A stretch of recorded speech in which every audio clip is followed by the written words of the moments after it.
Hard work. Hard work. Hard work. Hard work. Work. There you go. Forward. Hard work. Hard work. Hard work. Hard work. Hard work. Work. There you go. Forward. Hard work. Hard work. Hard work. Hard work. Hard work. Work. There you go. Forward. Hard work. Hard work. Hard work. Fall in. Hey, what's good? What's good? What's good? What's going on, everybody? Glad to be back on this Monday morning. Hey, the weekend when it comes to sports doesn't owe anyone nothing. You know what it is. It's me, your boy Trey the Commish. And welcome to First Formation.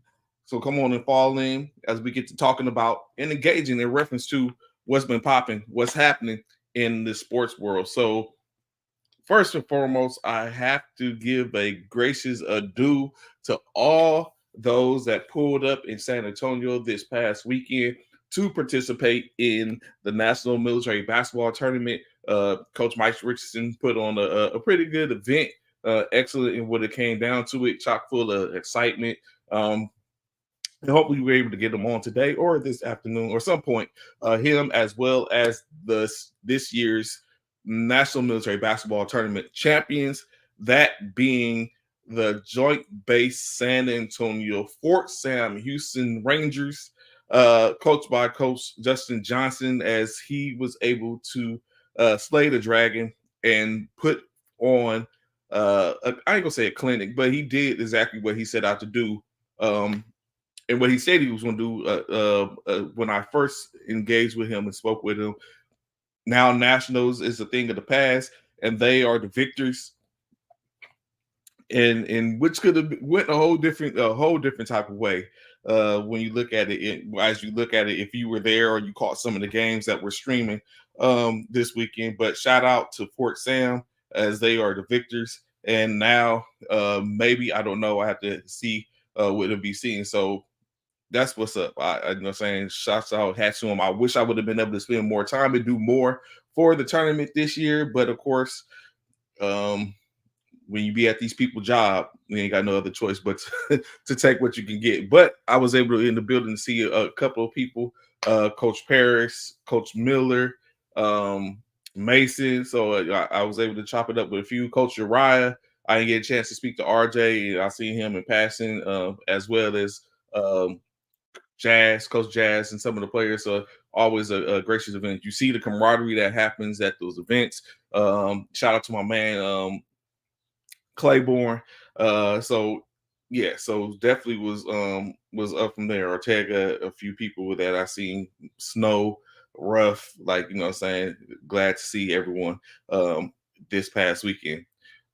But like I said, we might double back, spin the block, and engage on that a little bit. As you know, saying, they definitely get their flowers. Now we know next up is the Military Basketball Association's championship at the end of the month, just a little less than 30 days before they get it in to find out who is the Military Basketball Association's champion this year. Some of the same usual suspects that was in the NMBT will be, of course, competing in the NBA to pick up that hardware and raise up. So that's another event. We should be having the conversation in reference to that in less than 24 hours when it comes down to finding out who's going to be in that field, how they're seeded, and who's going to be in competition with one another. So it's up for military basketball. NMBT just finished. Now the Military Basketball Association is on the clock with their event.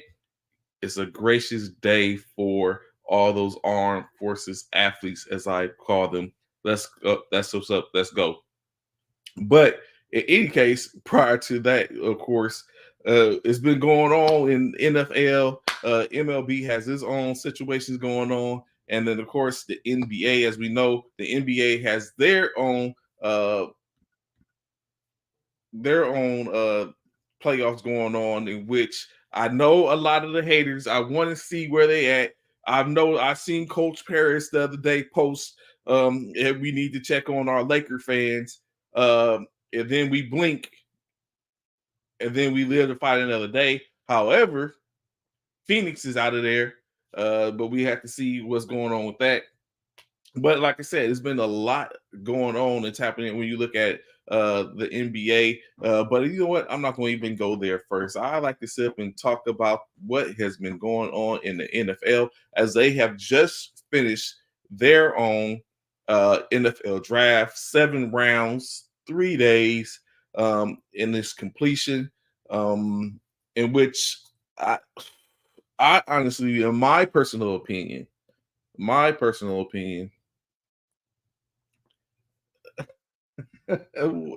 going on, AP? What's good, man? Please stop if you think Russell scoring 21 again tonight. You crazy. Denver taking it home. You know what? We staved off. You have to take the victories the way you can get them, AP. You have to take the victories as best you can get them. It's one game at a time, as it is always. Of course, as fans, we go out and we say, hey, my team is going to do yada, yada, yada, yada, yada. But the end state is it's always going to be one game at a time. So at this point, it was one game at a time. What's going to happen with the Lakers tonight?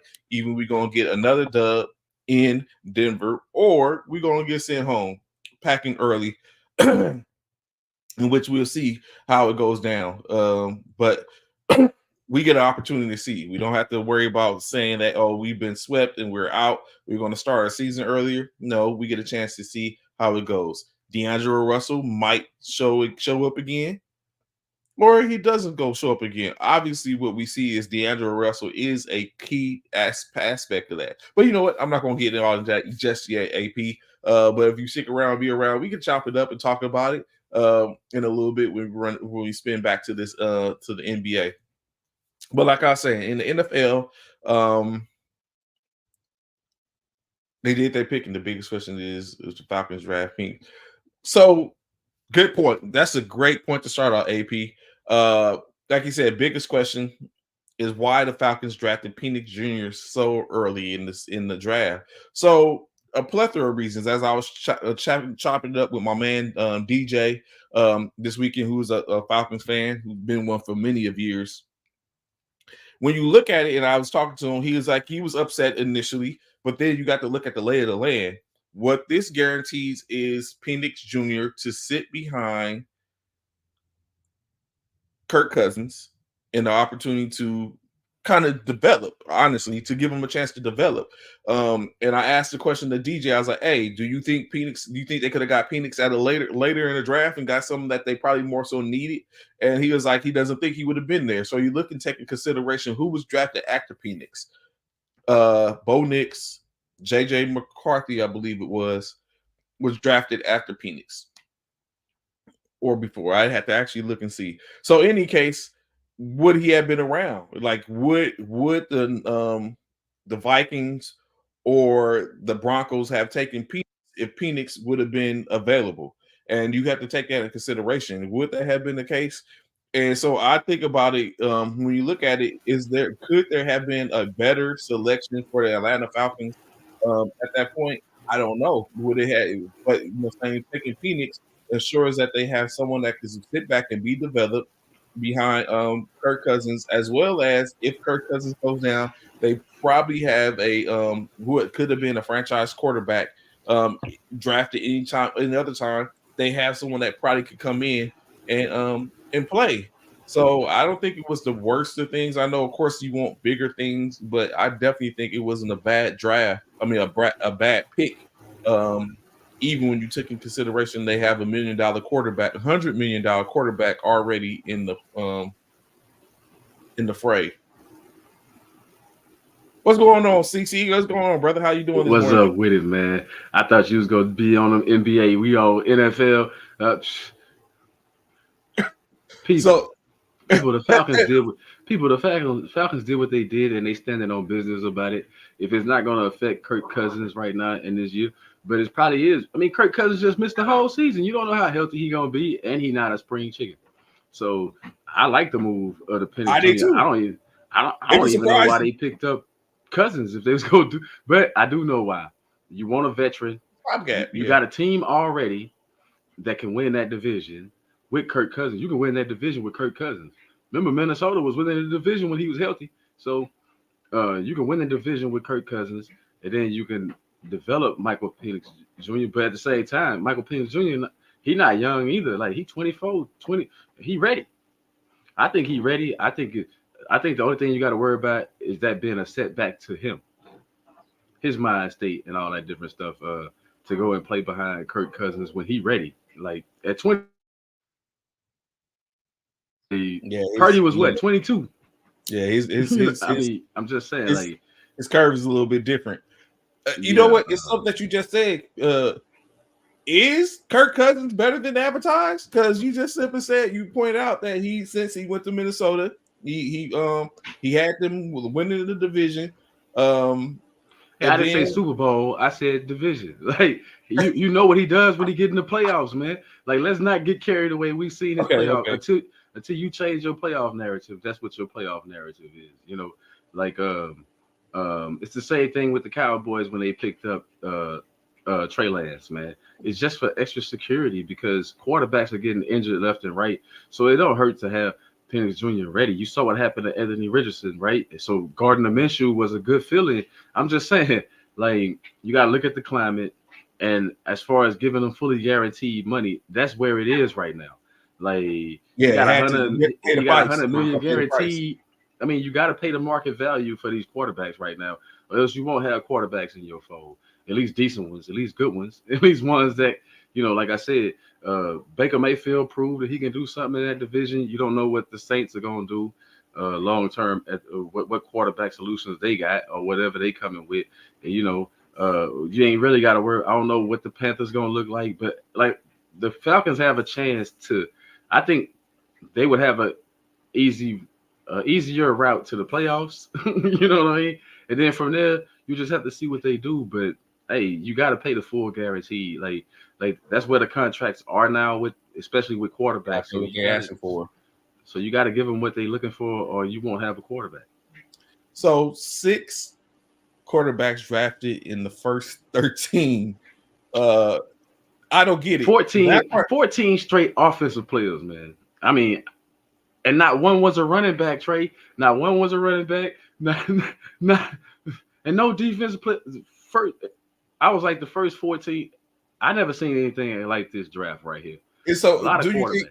So what is that saying for the most part? In your opinion, as we walk in and Coach Mike Richardson, National Military Basketball Tournament director, beloved New Orleans Saints fan, and all that. You know what I'm saying? What's going on, Coach? What's up, fellas? How y'all doing? We're doing all right. Pretty good. And we was just talking about this, but let's give this a pause right quick. So I don't know. I see you were able to catch a little bit, Coach CC, as you I seen your likes and stuff like that in reference to the tournaments and checking out the stream. What did you think as you take on the interest in the military basketball? What did you think of the tournament that you seen this past weekend?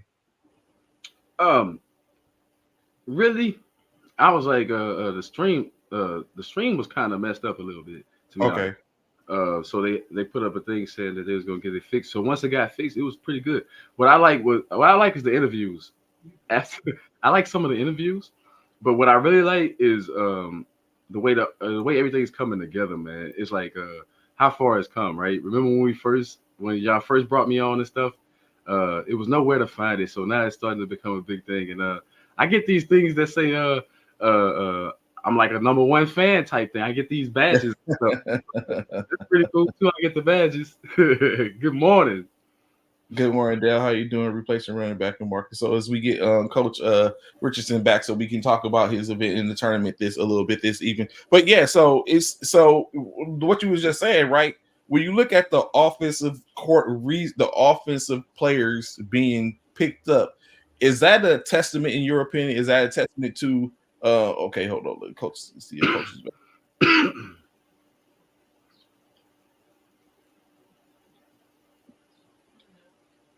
So, is in your opinion, as Coach Richardson gets squared away, in your opinion, is that a testament? Oh, there he is. Okay.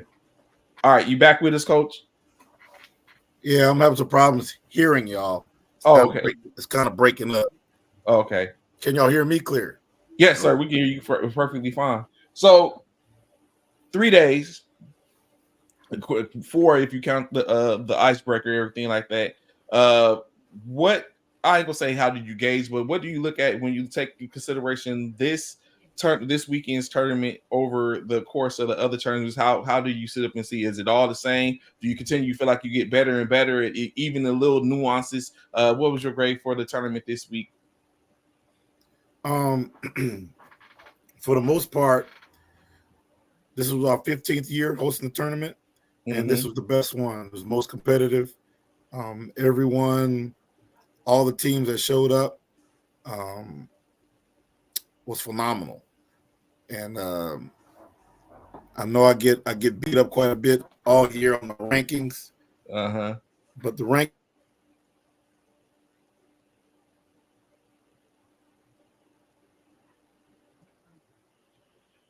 Little technical difficulties.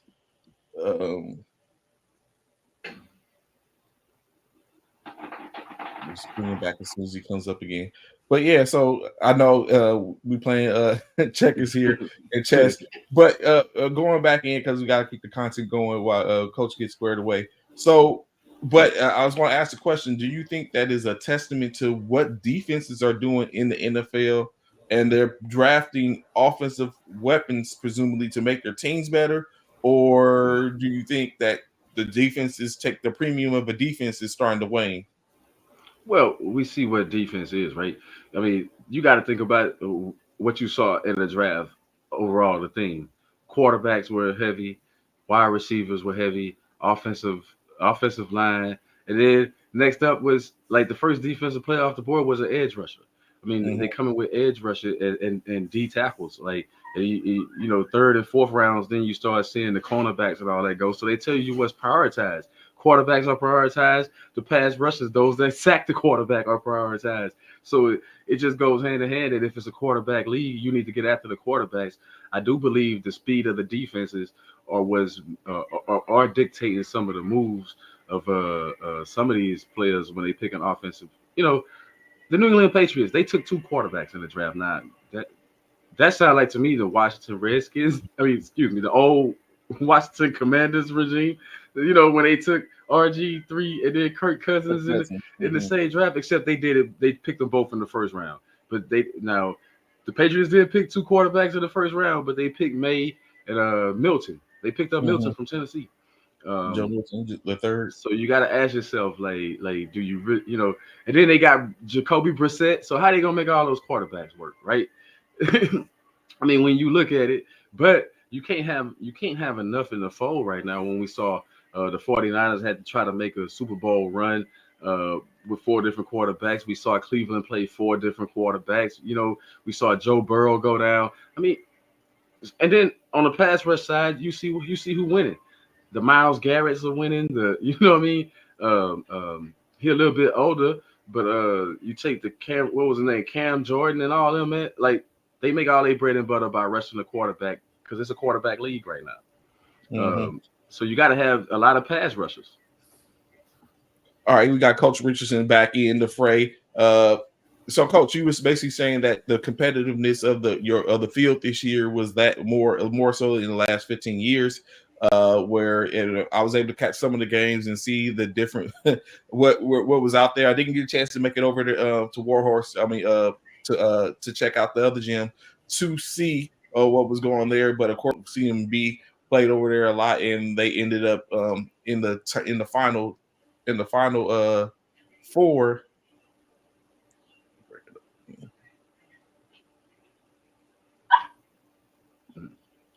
So, but all right. So, and I get what you're saying, Cornelius. So it's Latu was the first rusher, like you said, edge rusher off the edge out of UCLA, taken by the Colts. He was the first one taken, and then after that, it was a gate open for defensive players going forth, and then we went, and then kind of fell back in to what started to be the onesies and twosies here and there. Outside of the drafting of Penix Jr., was there anything else that surprised you in the first round?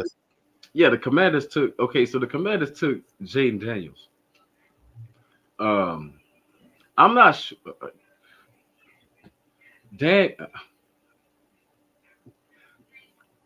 I don't know what to make of that. This is why. Last time Dan Quinn was a head coach, his quarterback was Matty Ice. Mm-hmm. You know what I'm saying? Total different playing style. Total different. I mean, you know what I mean? And he barely did all. Well, they went to the Super Bowl. Jaden Daniels, if that's the right place for Jaden Daniels, the Commanders. However, I think the Commanders, if they play this right, they're gonna be competitive within the division. I hate to say that because I don't want, you know what I mean? Like I like them looking up at us. I like you know what I mean? I like us only having to worry about the Eagles, not having to worry about the other two teams in the division has been good, but it looked good on paper for the Commanders to take that pick with the receivers they got, and you know they played good, but you know they played good offense. They was putting up big numbers with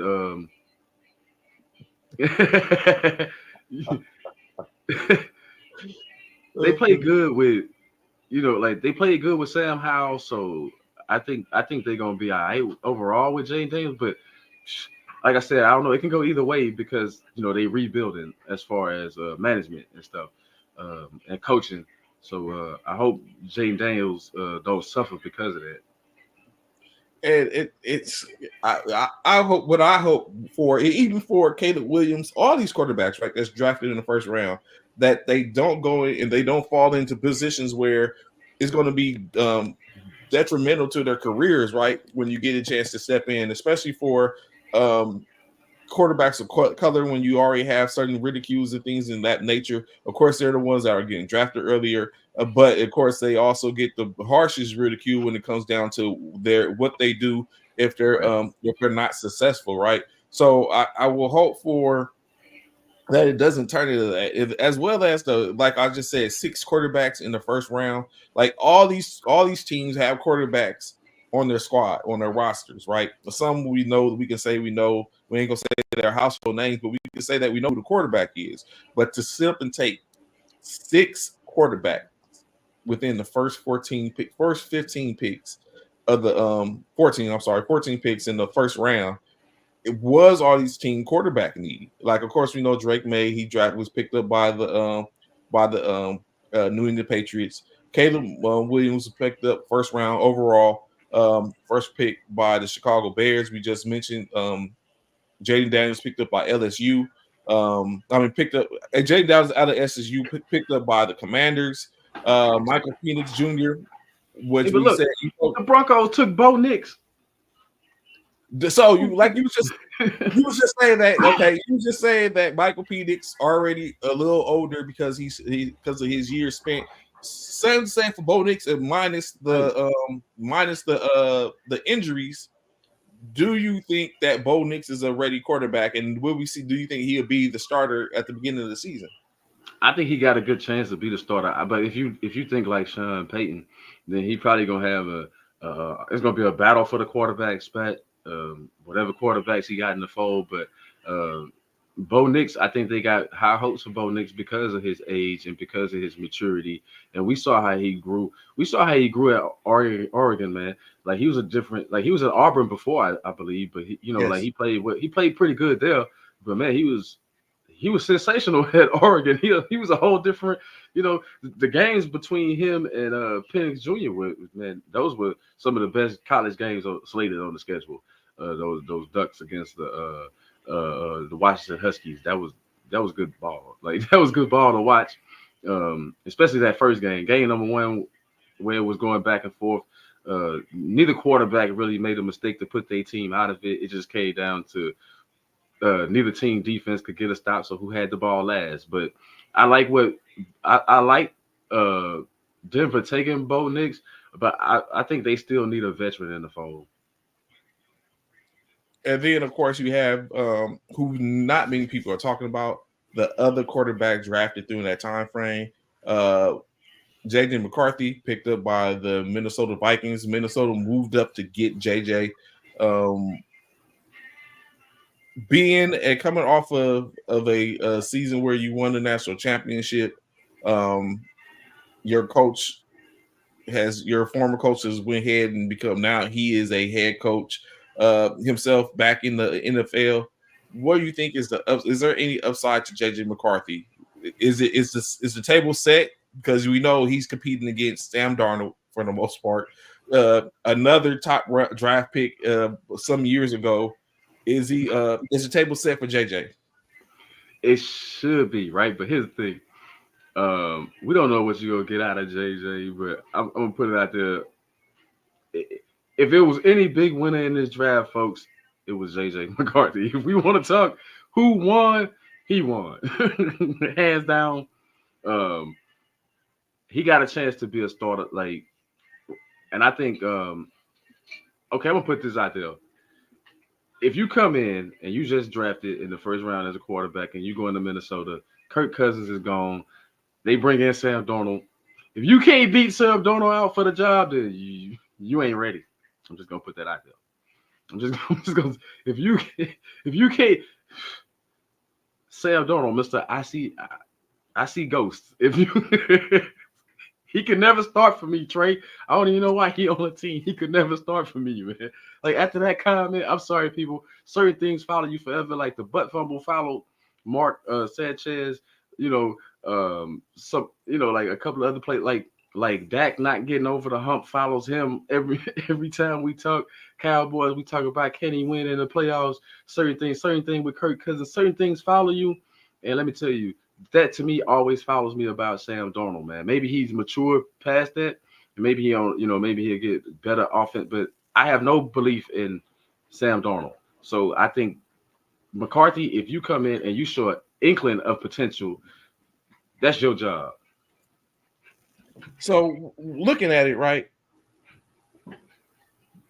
for both quarterbacks, they have, I ain't gonna say a barrel of riches, but they do have a nice receiving core, or even a duo in Jefferson and Addison for the most part. They got rid of Matheson, but I think they did bring in have a respectable running back. They have a great tight end in Hockenson. So they have a little offense to be able to go. And which is, and speaking on it, like I guess you could say the same thing for Bo Nix, like we were just talking about. He has, again, they have a top tier quarterback, as we know. Denver traded to bring in what's his name from the Jets? I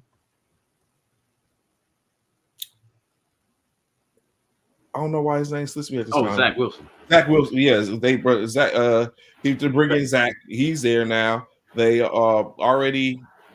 Man, you started to know the thing. Okay, I'm just gonna throw this out there. The NFL, they get on my nerves, right? Okay. Like you got to see the double standards within this stuff, right? We was just talking about the black quarterback. They getting drafted high and this, that, whatever. But they ain't getting all these chances these other dudes getting, man. Zach Wilson, he showed you what he was. So you mean to tell me Sean Payton think he can fix that? Sean Payton thinks he's a quarterback whisperer. But he couldn't do nothing with Russell Wilson. He didn't want Russell Wilson is 10 times better than this dude. And he sucked. Like, let's just keep it real. He sucked the last couple of years, but he's 10 times better than this Zach Wilson dude. I mean, do you see the theme? You know what I mean? Like, we seen this with Carson Wentz. Carson Wentz landed somewhere. Zach Wilson dude. I mean, do you see the theme? You know what I mean? Like, we seen this with Carson Wentz. Carson Wentz landed somewhere. Zach Wilson dude. I mean, so. You see the theme? You know what I mean? Like, we seen this with Carson Wentz. Carson Wentz landed somewhere. What is going on? So, you see the theme? It's just a feedback. Hold on. What's going on? So, it's just a feedback.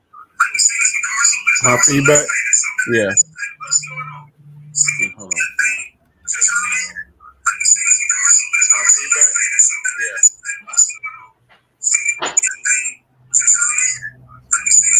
Is that me? No, I think that's Coach Richardson. What I did is I took off. Yeah, I got my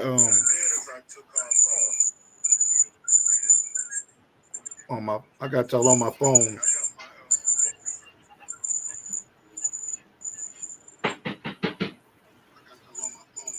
Can you hear us, Coach?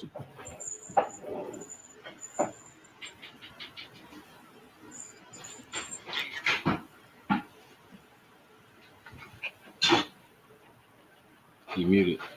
He muted, but he said Yes, I can hear you. Okay. So going back into what you were saying, talking about your field and everything like that.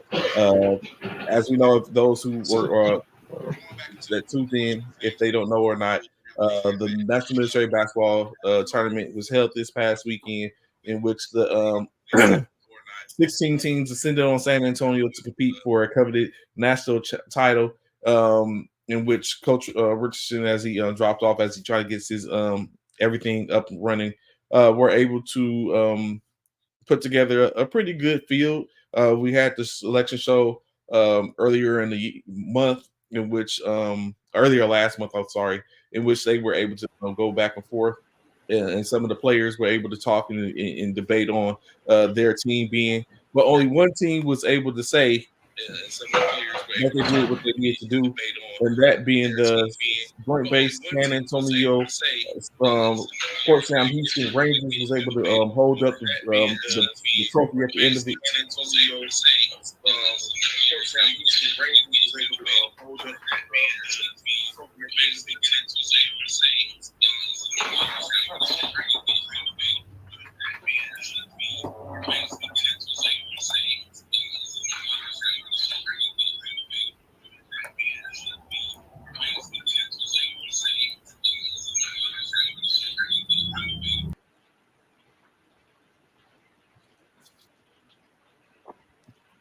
Let me see.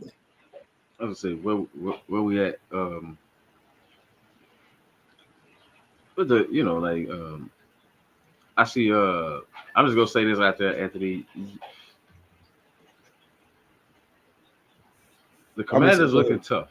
The Commanders I'm giving y'all credit already. Y'all looking tough, and I'm just gonna throw that out there. I saw how my Cowboys drafted. We took offensive linemen, and then we took like a linebacker and a cornerback in the later rounds and stuff. But nothing's wrong with what the Cowboys are doing. People act like it's a shame that you don't make moves in the draft or you don't make moves in free agency, when what you're saying is that, hey, we got our heads beat in.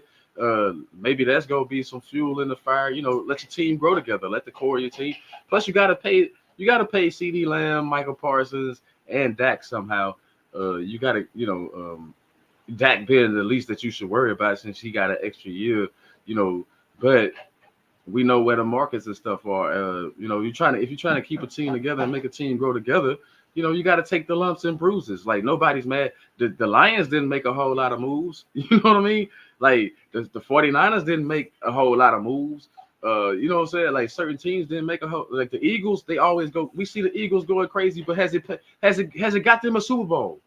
You have to peep game. People have to peep game. They keep making all these moves, and everybody raving about their GM, but they ain't won nothing.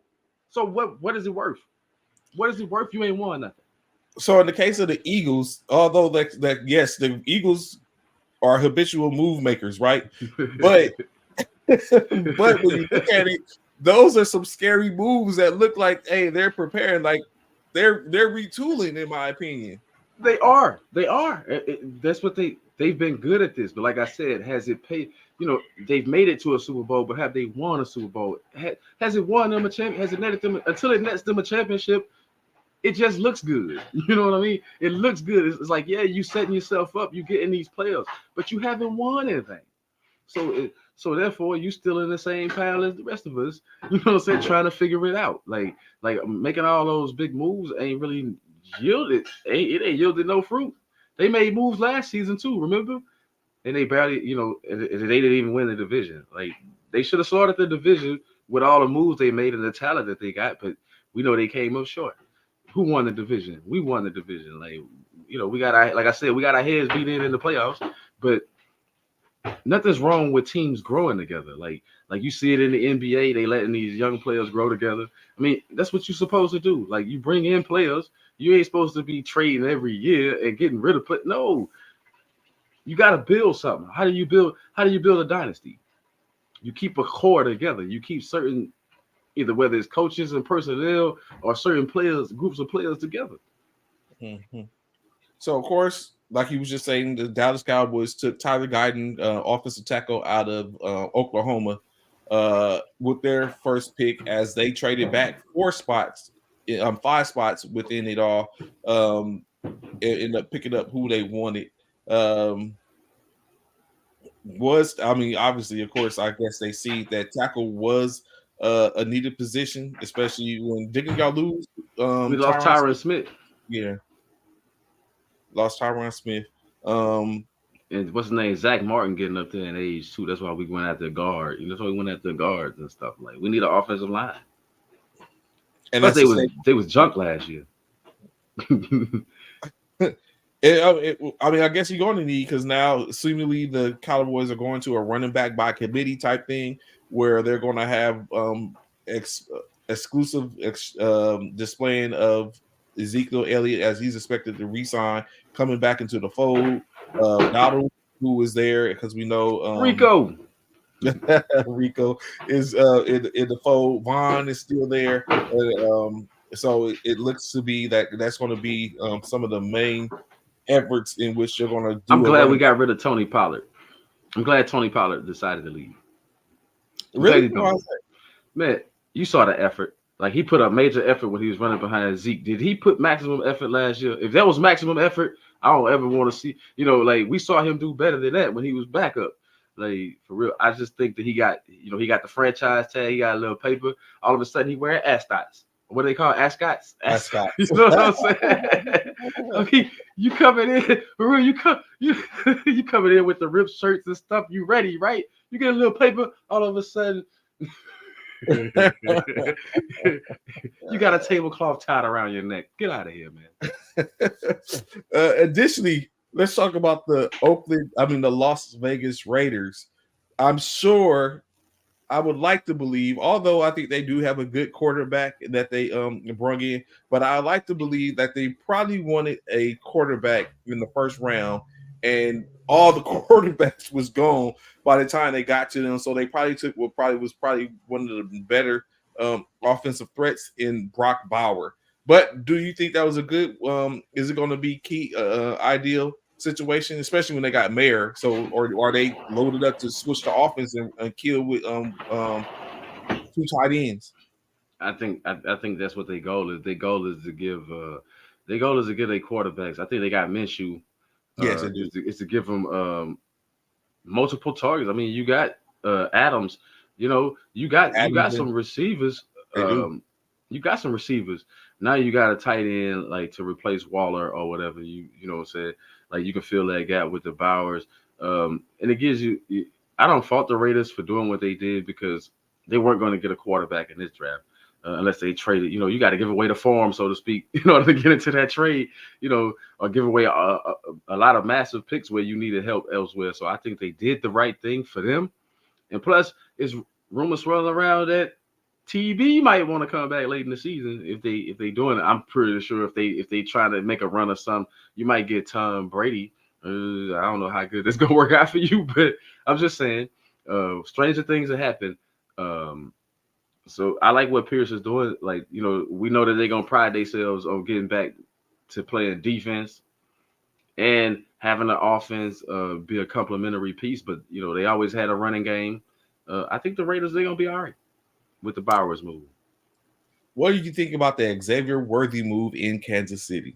Speed on speed on speed in Kansas City. That's what Andy Reid. That's an Andy Reid move, right? Like, that's what Andy Reid. Where did Tyreek Hill come from? Who drafted Tyreek Hill? I'm just saying. Like, he put some of the fastest dudes in the game. Remember when he had the Eagles, Shady McCoy, man, dude, Mike Vick. He had, what I'm saying? He had some speed. Deshaun Jackson, who drafted Deshaun Jackson? I mean, you got to think about it. This is what Andy Reid does. He always figures out a way to get speed. So it's no surprise. And I think it's only going to make the defending champions tougher. They already got 2. They going for 3. –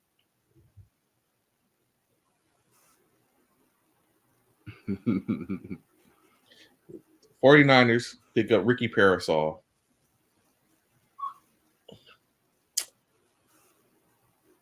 Was that the needed pick, in your opinion? Or was it, now that I look at it, or do you think it was something that maybe to entice Brandon Ayuk to cut off what he's talking about and look and get back in the fold, as him and Ricky Parasol played together in Arizona State in 2019 before Parasol decided to transfer to Florida.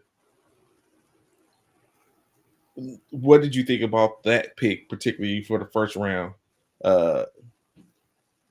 Ricky Parasol, as opposed to Xavier Leggett or any of the other picks? I think it's a good move for the 49ers because you can't have too many receivers. And plus, your so-called number one, Debo, he always hurt. Debo is always hurt at every going back to your prior Super Bowl runs. I mean, he always hurt in the big games. Whether he play in those games limping, whether he play with the shoulder injuries, but we've seen his track record. So, and that's why I think that's why Brandon Ayuk has a gripe. Like, how am I not the number one when this dude always hurt? I mean, you don't want to come out and say that, but you got to think about that. Why are you heralding Debo when he always hurt? You know what I mean? Like, I've been more durable. Like, Ayuk has been more durable since he's been in a 49er uniform than Debo. So I look at it like you bring in another receiver. Now you got a number, like you can switch. You can go to number one. Then you got a number two. You know what I'm saying? You got an up and coming number two. And so you don't have to worry about Debo as much. I think that's what the 49ers are doing. Secretly, they getting away from the Debo Samuel phase. So for me, looking at it, right, I look at it as they could have well, maybe not. He probably wouldn't have made it, but maybe for the most part, they could have took. Possibly, they could have got Parasol maybe later in the draft. Although they was picking again, they didn't pick again till the bottom of the second round. But Ladd McConkey was still on the board at that time. I think they could have potentially picked up, gotten a Parasol later. I thought they were going to go after Cooper DeJean or Kool-Aid McKinstry to put them in 49er uniform, bring a little help to the secondary, in which they end up picking up in the second round. They end up picking up a cornerback, being Ronaldo Green out of Florida State. I just thought that would have probably been the move instead of taking the chance on Cooper being available, or even Kool-Aid McKinstry picking up one of them and seeing how it would have happened. Because at in-state, it was only four receivers drafted in the second round by the Chargers, the Patriots, the Colts.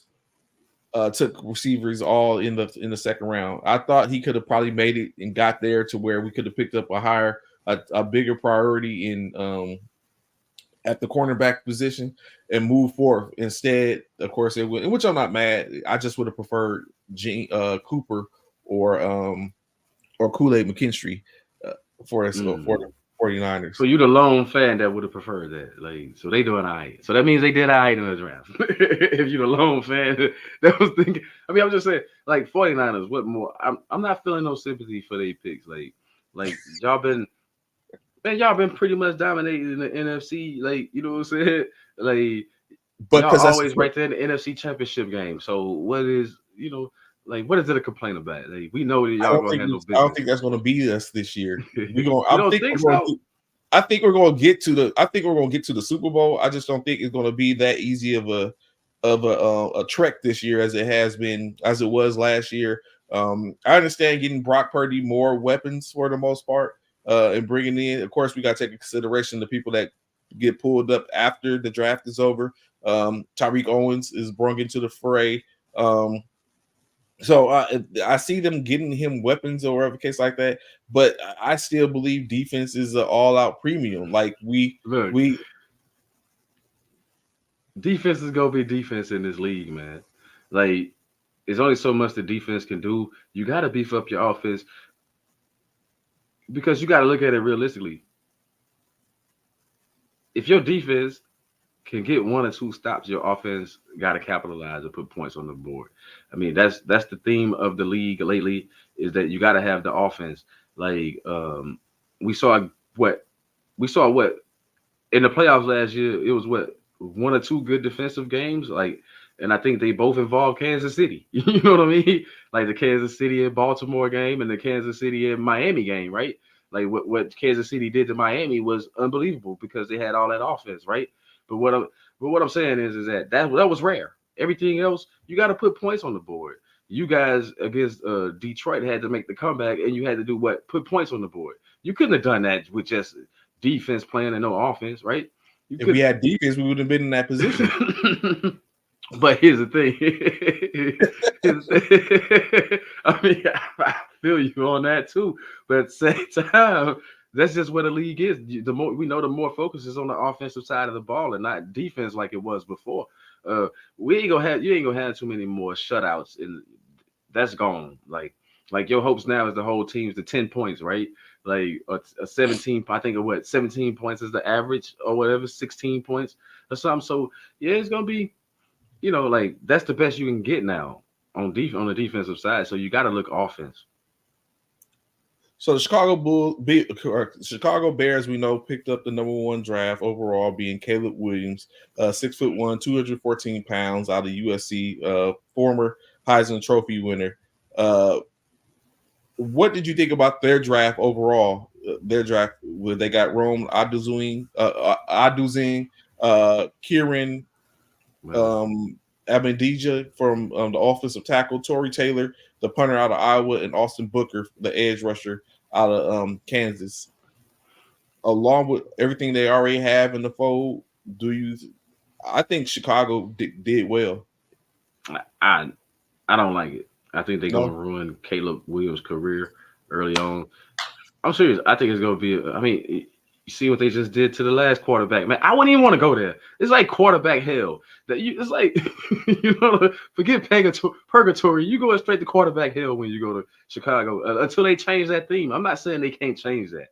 Maybe Caleb Williams' skill set helped him. Maybe he's a little bit more developed and ready right now to play more so than Justin was or something. I'm saying maybe he's going to adapt to the speed of the game quicker. You know what I mean? And maybe they, it's because it seemed like they trying to give him something to work with out of the gate, right? Which is more than they did for Justin, right?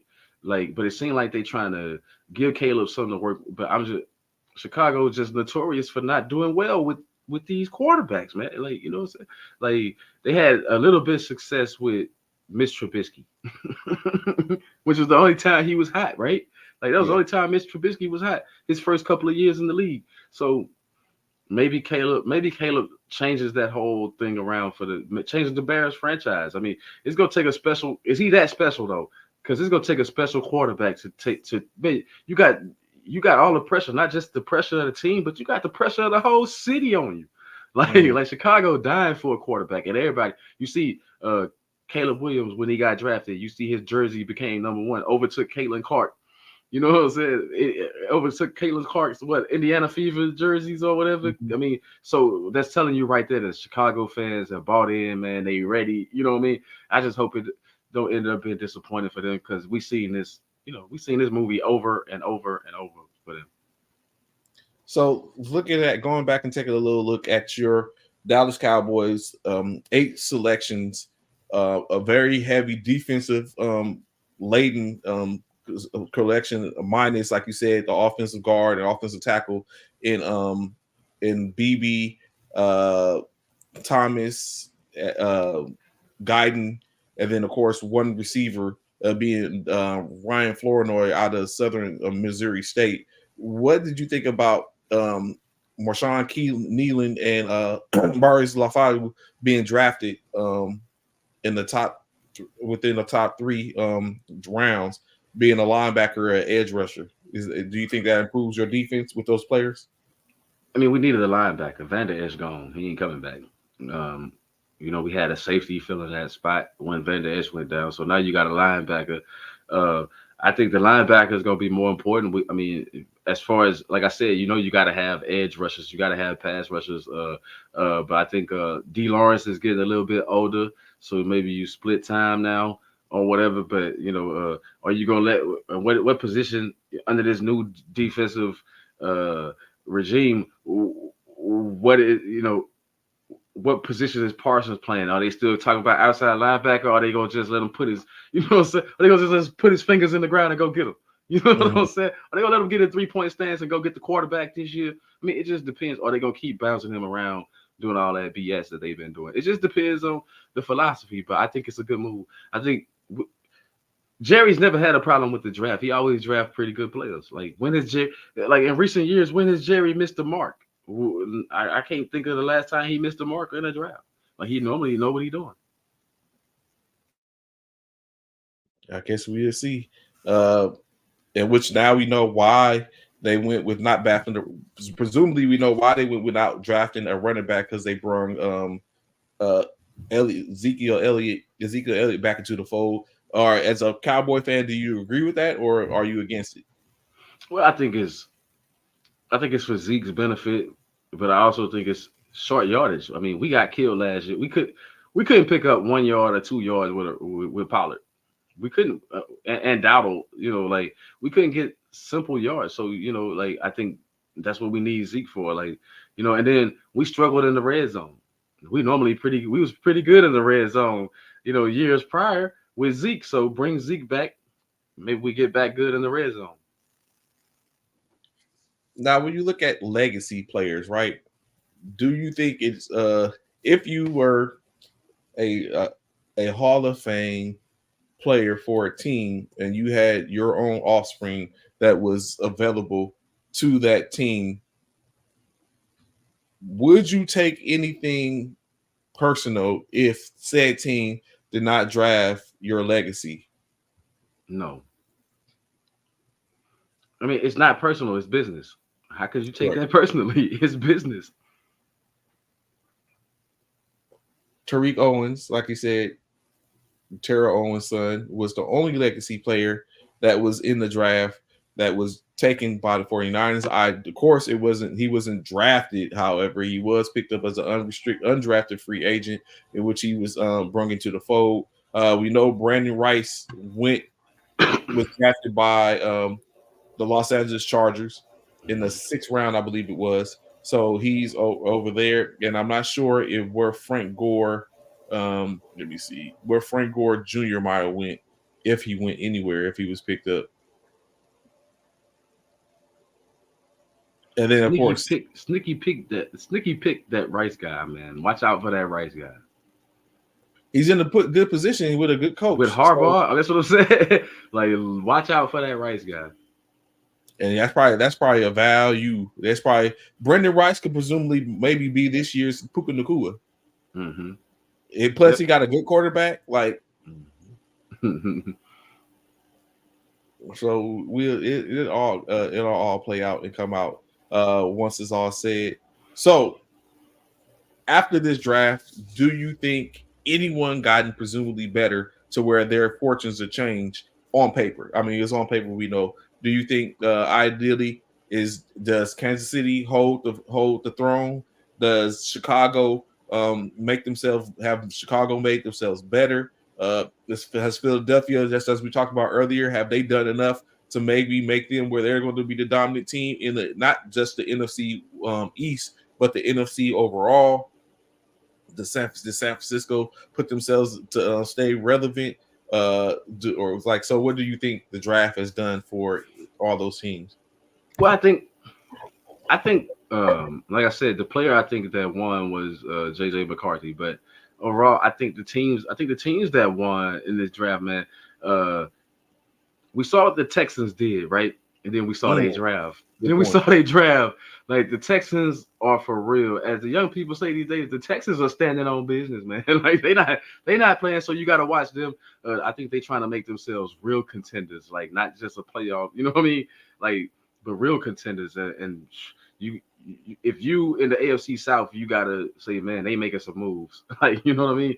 Like these last couple of years, they really turned that around. They making some moves to put themselves in there for the fight. Like they could probably dominate the AFC South for a while because Jacksonville didn't. I don't know what they're doing. Jacksonville needed to make some moves in this draft, like put some real pressure on the Texans and the Colts, and they did not do it. The Colts, they're gonna be fine, but like I said, I think they did well. I think Arizona, Kyler Murray got more weapons in the fold, man. If he can stay healthy, you're looking at maybe them jumping back in there. Remember what 4 or so years ago, the NFC West was kind of thick. The competition was kind of tough. I think they're gonna get back to that. The Rams, they rode under the radar, and you ain't really hit, but hey, they made some moves. That's gonna. We see what McVay does with the picks that he gets. Man, Yes. it's some teams that does some things like. But I say all that just to say, if you want it from Kansas City, you're gonna have to go take it, man. Because I still think Kansas City, even with they didn't have to make a whole lot of moves in the drafts, but the moves that they made in the offseason combined with the draft, hey, they said that we ready to. We looking for. I think they looked at Harbaugh, and I think they looked at Harbaugh and saw what he was doing with the Chargers. I think what I'm saying. They see what the Raiders doing, and they say, hey, we want to stay dominant for a little while longer. We got to make some moves. So I like what the Chiefs did as well. Damn the Chiefs. You can't hate the Chiefs, man. You got, here's the thing. Mm-hmm. Andy Reid, man, it's so, I don't know. I guess if you as patient as Andy has been throughout his career, and he's had near dynasties before, right? That just couldn't get the job done as far as winning Super Bowls. But man, this is like he's got to be loving it. He's got to be loving the idea that everybody wants to knock him off, right? Oh, and another team that I think the Seattle Seahawks, man, they're gonna be sneaky up there in that West. It's gonna be tough up there. Like so, the AFC West, they're gonna be tough this year, and the NFC West. Those two divisions, because of the moves that they made, both draft wise, and I mean, y'all gonna have to duke it out. Now y'all got somebody to fight with it. The 49ers gonna have a challenge on their hands. As we move forward, we'll see. Of course, we know this coming month in May is going to be the reveal, release of the schedules, where we can kind of see like where everything plays out at. Based off of that, we get an opportunity to see, okay, here and there's like, okay, San Francisco or Dallas plays this person, plays that person. This is where it put out. This is how it's going to end up being played out. So that's coming up in the month of May, the release party for the schedule release, and we'll see where they're at and how everything ends up playing out.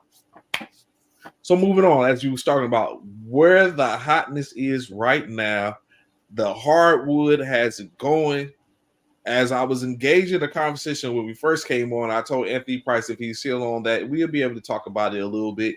In which he told me basically that I shouldn't be happy that the Los Angeles Lakers staved off being the first team to be swept and has lived to fight another day. However, the Phoenix Suns were not so lucky. And then tonight, hey America, y'all preseason favorite out of there. Ooh, Durant, Bill, and Booker. Booker dropped 49 last night, and that wasn't enough. Durant dropped 31. Wasn't enough.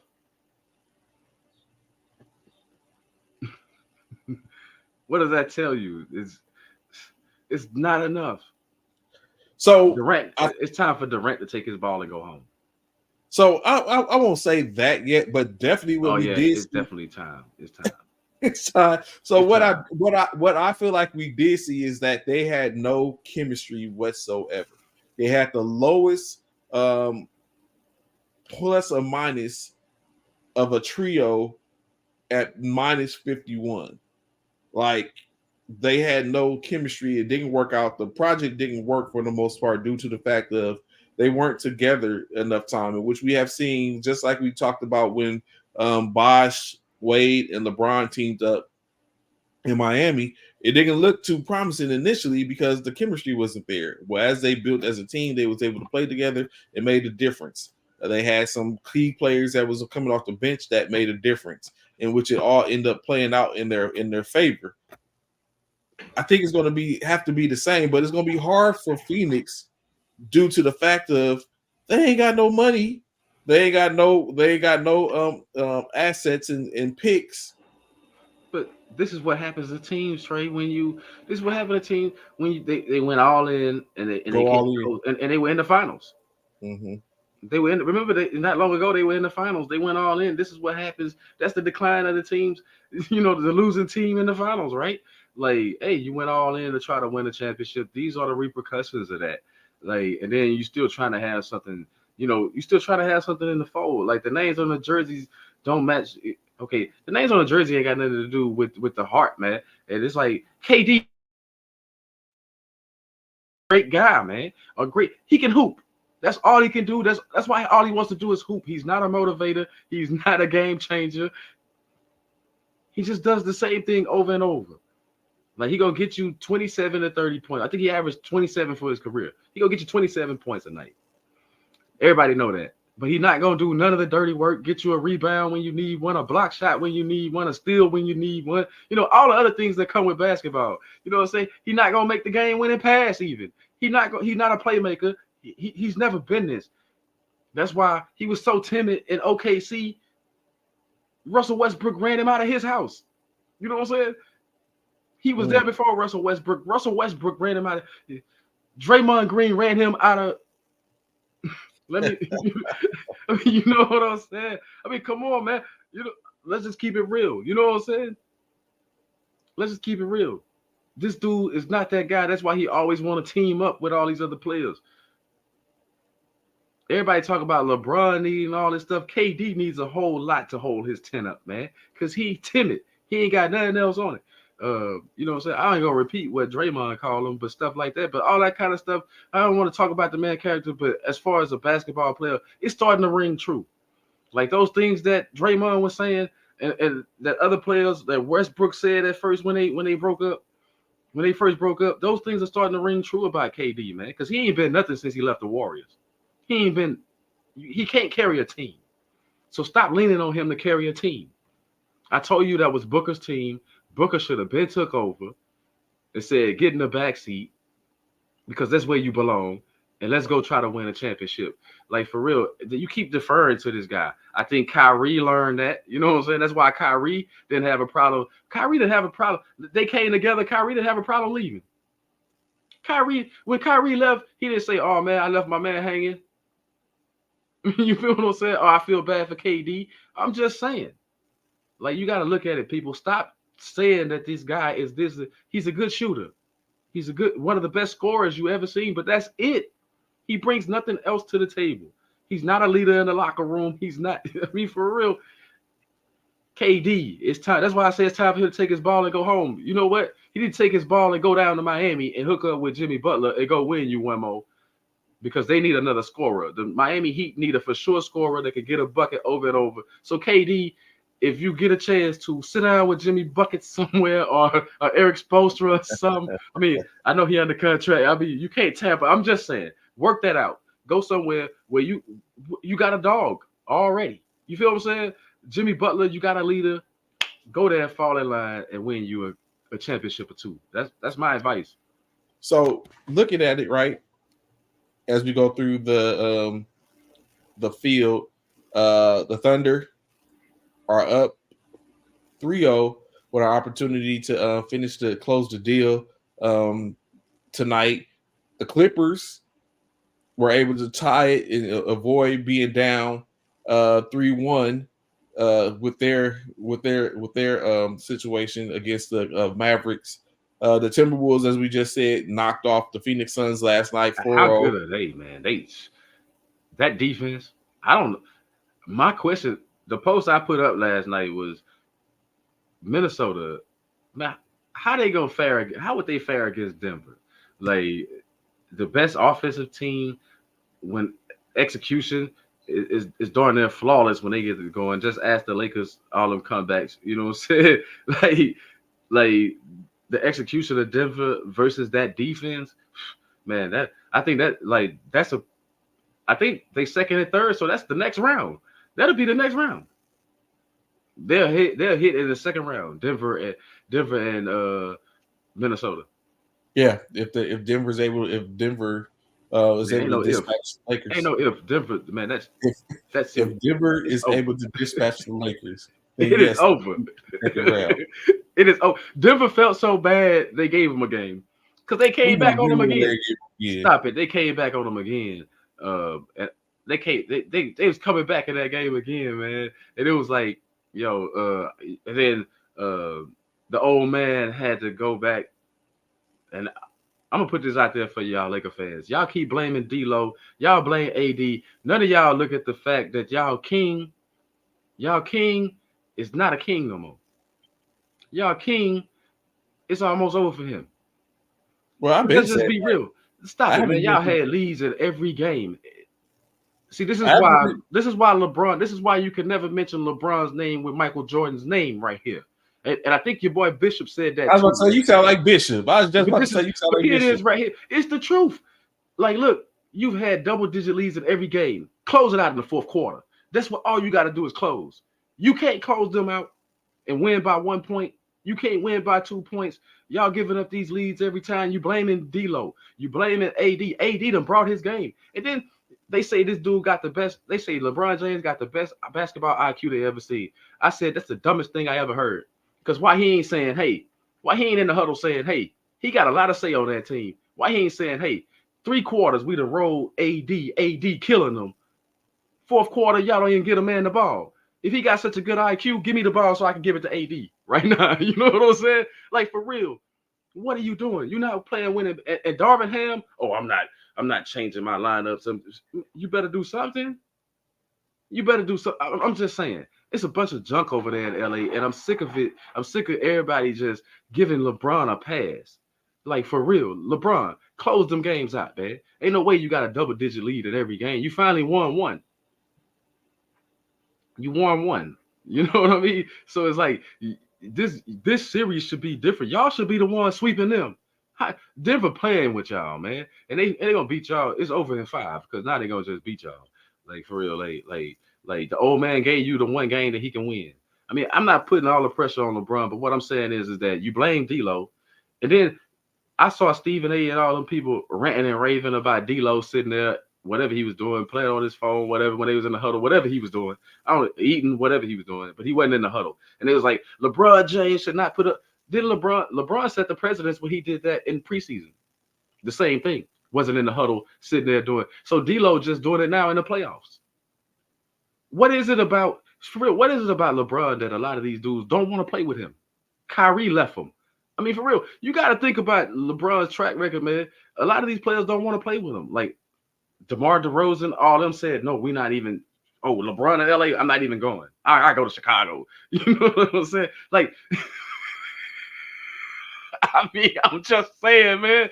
I think it's a mystique. I think it's a mystique that comes with being a Los Angeles Laker and being the top Los Angeles Laker. Because you got to think at the end of the end of his career, that was the same mindset that people had in reference to Kobe.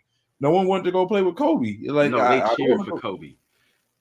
They cheered for Kobe, and you couldn't get money. See, the difference was they overpaid Kobe, remember? So you really couldn't pay nobody else. Remember, they made that dumb decision to give Kobe all that money, and he was injured.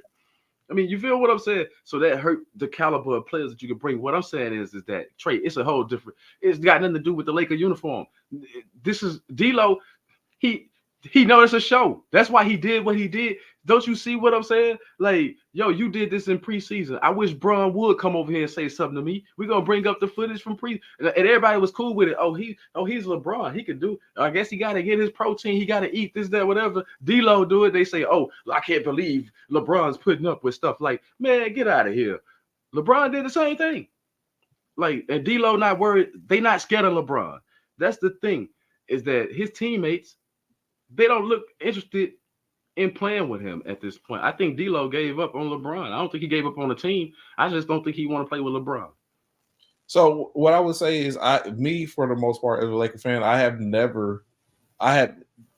believe and I have always thought that it has been a past of time for LeBron to be that person, right?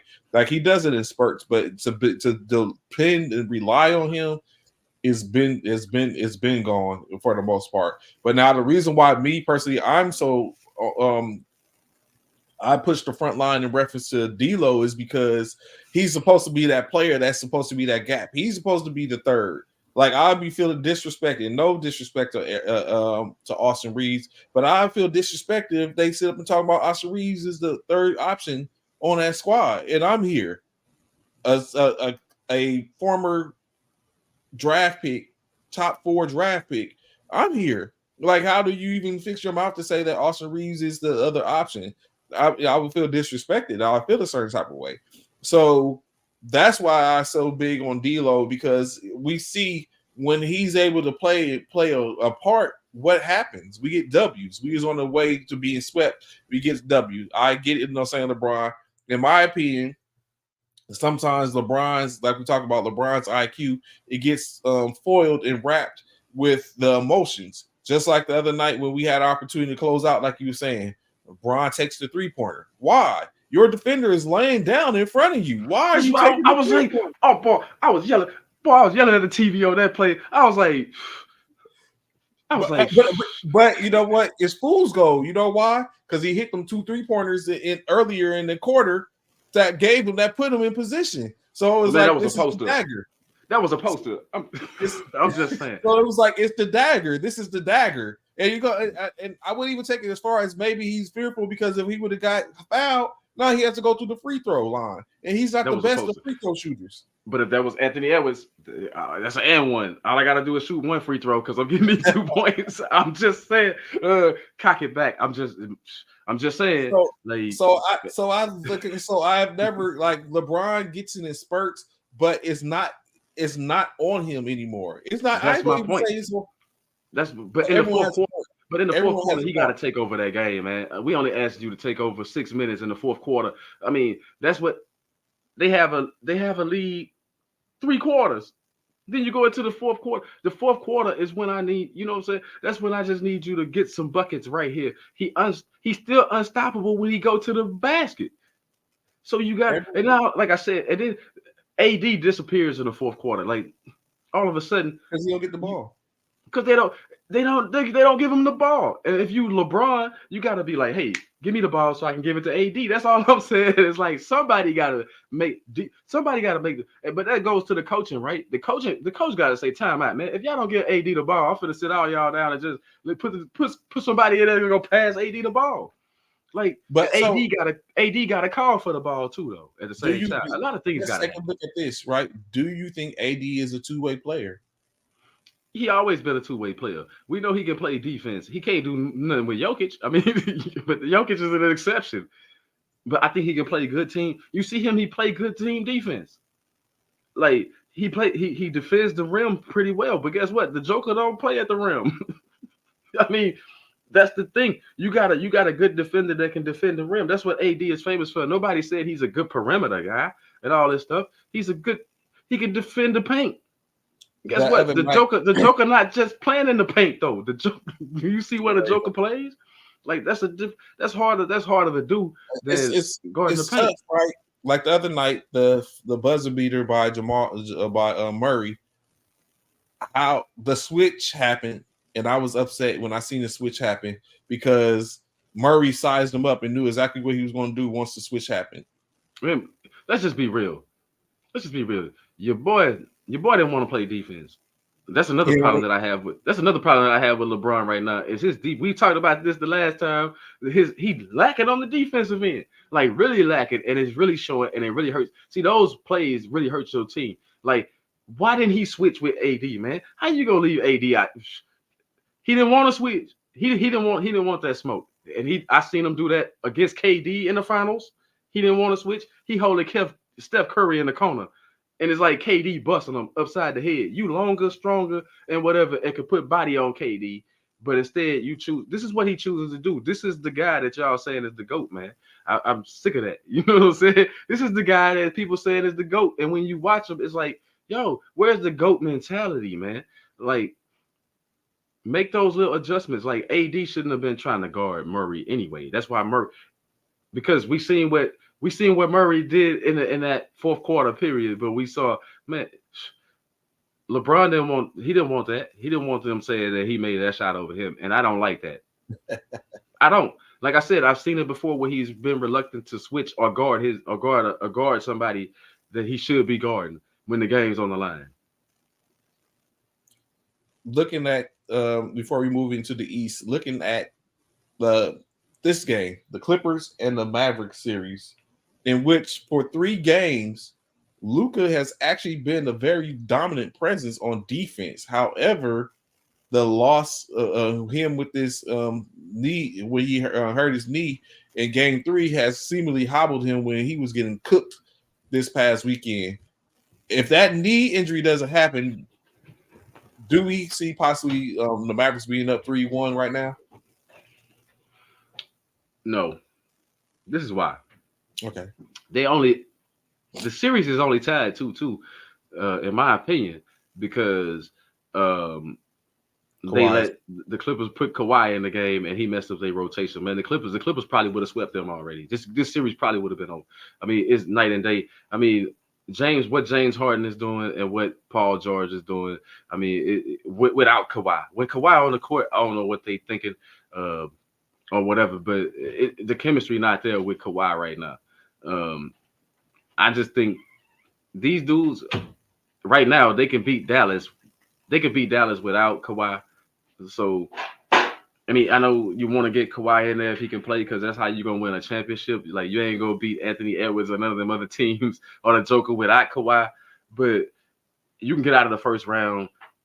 I just think the Clippers have Luka's number. But Kyrie, man, how good is Kyrie?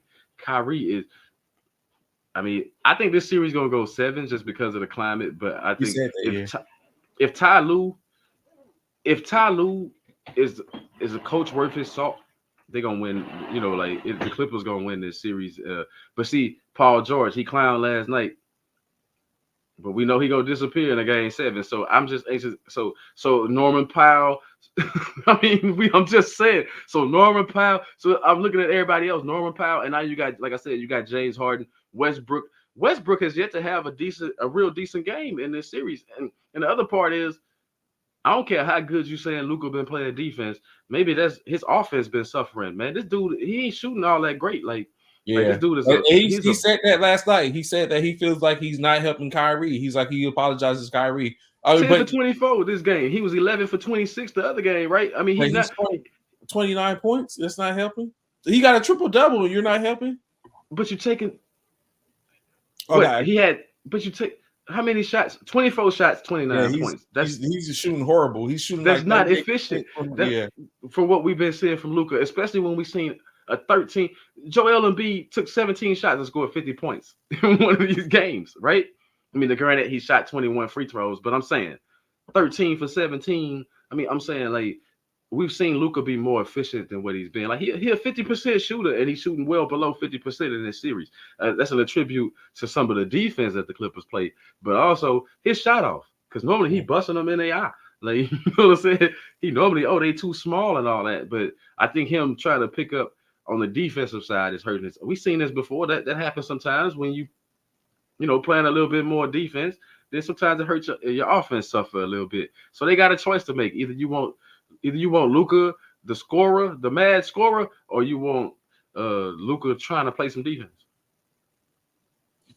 Do you think is it over for the Pelicans tonight? Oh yeah, it's over. It's over. Unfortunately, Matt, my post about that thing was, I would love to see a healthy Pelican squad. Like, I would love to see them just healthy. You know, like, and we know Ingram not healthy. We know Zion situation. They're not healthy at the right time, and but we know what they could be. It's just unfortunate that health takes them out the game like that. Not just them, but it's other teams that we'll talk about health-wise that's really hurting the playoffs a little bit. So of course, like I said, hold on. So I wanted to ask you a question real quick. How do you think the landscape? You know, the Golden State Warriors probably wouldn't have made the playoffs this year, or maybe your Lakers or whoever, if Ja Morant was healthy, right? Or if Ja Morant could play, right? Like, if Ja Morant didn't blow this season, the Grizzlies didn't blow this season. I mean, because they got to fit somewhere 1 through 10, right? So somebody was going to come up short. And who do you think was going to come up short? I mean, the Warriors was the last ones in, right? So it would have been the Warriors, right? No, I'm just saying. You think the Grizzlies wouldn't have made it No.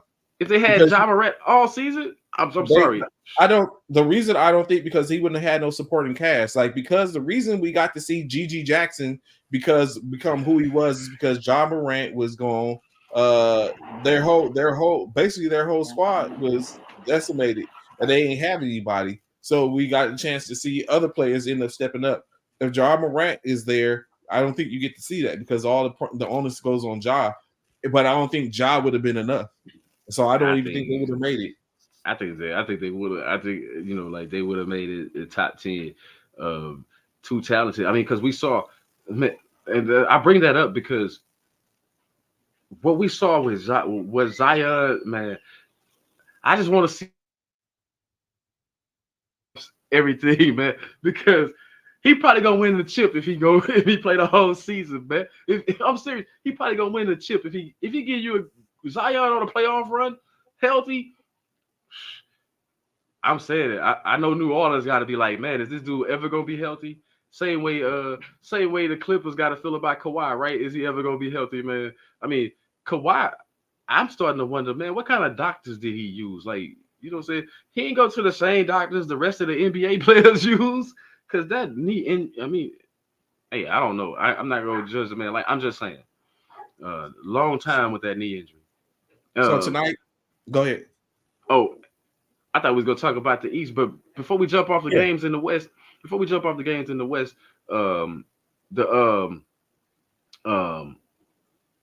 what's the other series over there? Dallas Mavericks, the other one ended. Lakers, Timberwolves, yeah. The T-Wolves won, but that's 3.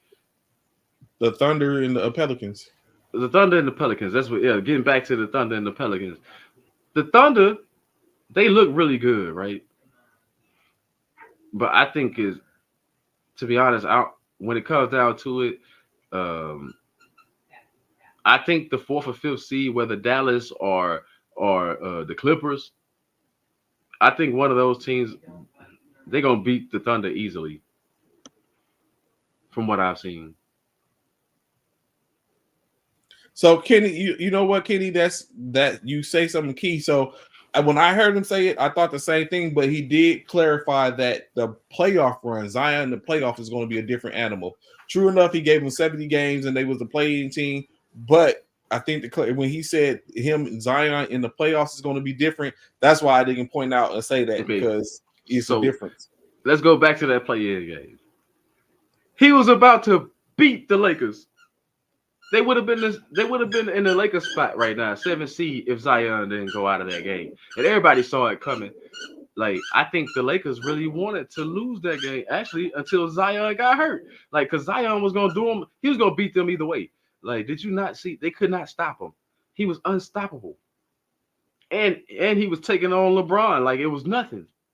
Like, for real. Like, hey, this is my world now. He was putting on a show.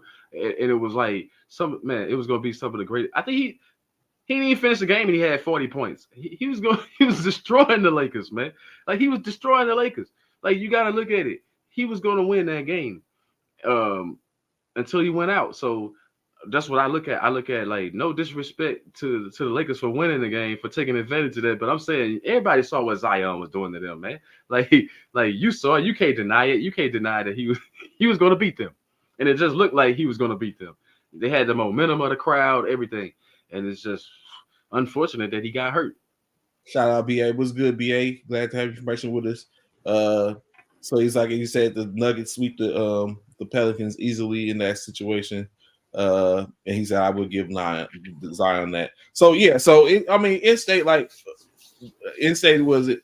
When he said it, I picked up and I was like, okay, I'll give you that. That it may have been a playoff Zion, and playoffs might be a different monster.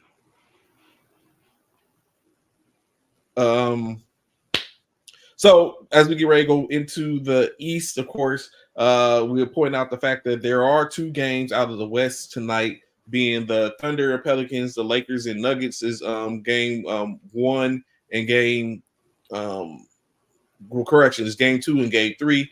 Game 1, however, is going to be the Celtics and the Heat tonight. And then, of course, the other 3 teams are going to play tomorrow night. Within the Celtic Heat matchup. We know this probably would have been a whole different game if Jimmy Buckets was available. However, he is not available.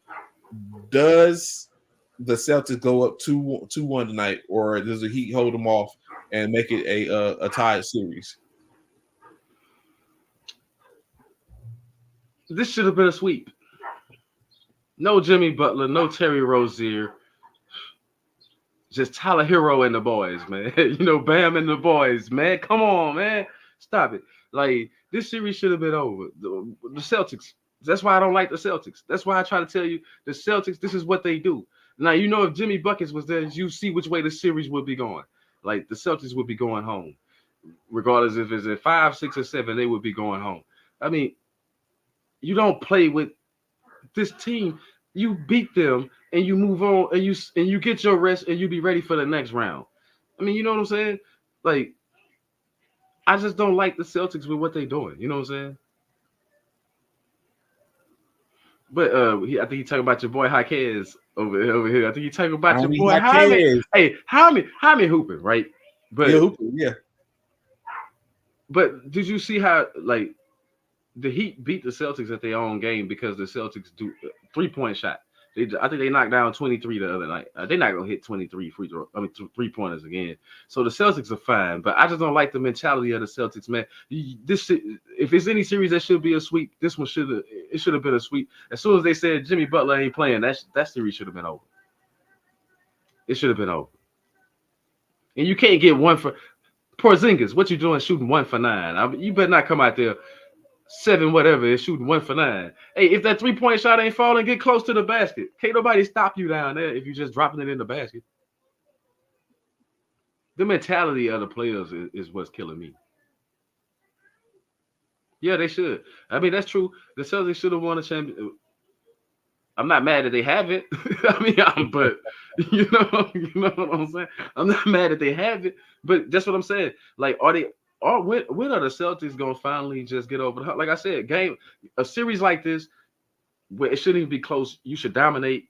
Period. You got all the stars on your side. They got no stars. You know what I'm saying? Like, you got, and they don't have any injured players. Like, they're healthy. The Celtics are healthy. You are healthy, and they not, and you can't take advantage of that and just beat them. I don't understand. So if the Celtics are able to compete, what in state is one thing. Terry Rozier should be back, but he probably won't be back till the next game. So if he comes back, he'll be back the next game. Jimmy Butler potentially can be back, but if he comes back, it won't be to the next round in which they'll be loaded up again. And then potentially Delon Wright is available tonight. Possibly. He's a game time decision. So they might get some of their players back. But for the most part, they can only get 2 back to help them in this series. And then after that, we can see how it goes. If they can get hold off the Celtics long enough to get Jimmy Butler back in the second round for him to be able to be helpful. But I could be with y'all guys. I don't know if Miami have enough to hold them off in this one. Especially they took a drubbing the other night. Like, it wasn't even close. Maybe Boston does get a 3-1 advantage, and then we have to see where it goes from there. Say maybe a year, but yeah, pretty good conversation going. Moving forth to that, are you not entertained by the New York Knicks? Well, I told you it was 2 players that I thought that could. One man will their team to the championship, and they both looking pretty. Looking pretty good right now, right? Anthony Edwards over there with the Minnesota Timberwolves and Jalen Brunson. I told you, Brunson can one man. He can one man it. He can take the whole East if he wants the whole East. If he just keep playing with that mentality that he playing with, and the rest of the team keep following suit, man. Like, did you see that yesterday? Before we really get into that game, I'm just gonna put this out there. Joel Embiid shouldn't even be playing in this series at this point. How disgusted are the referees, the officials, and the way that they call games? He tackled the man, he pulled the man down or whatever the other night where he got a flagrant 1 where it should have been a flagrant 2, and he should have been disqualified from that game. They gave him a flagrant 1. Yesterday, 2 dirty plays yesterday. One of them when he checked Brunson in the mouth or whatever, straight up dirty. And then the other dirty play where he tripped the dude, tackled the dude, or whatever. You know what I'm saying? Like Joel Embiid is playing dirty. That's why my post was like, "Yo, they just gonna let him play dirty like that? They'll just let him play dirty like that? Like for real? If that was Draymond Green, anybody else not named Joel Embiid, they out of those games, man. Like stop it. They thrown out of those games." Like for real, man. The league need to do something about that because that's straight up BS, man. That you let this guy get away with that kind of stuff. It's not gonna help his team. Don't get me wrong. Those antics are not gonna help his team.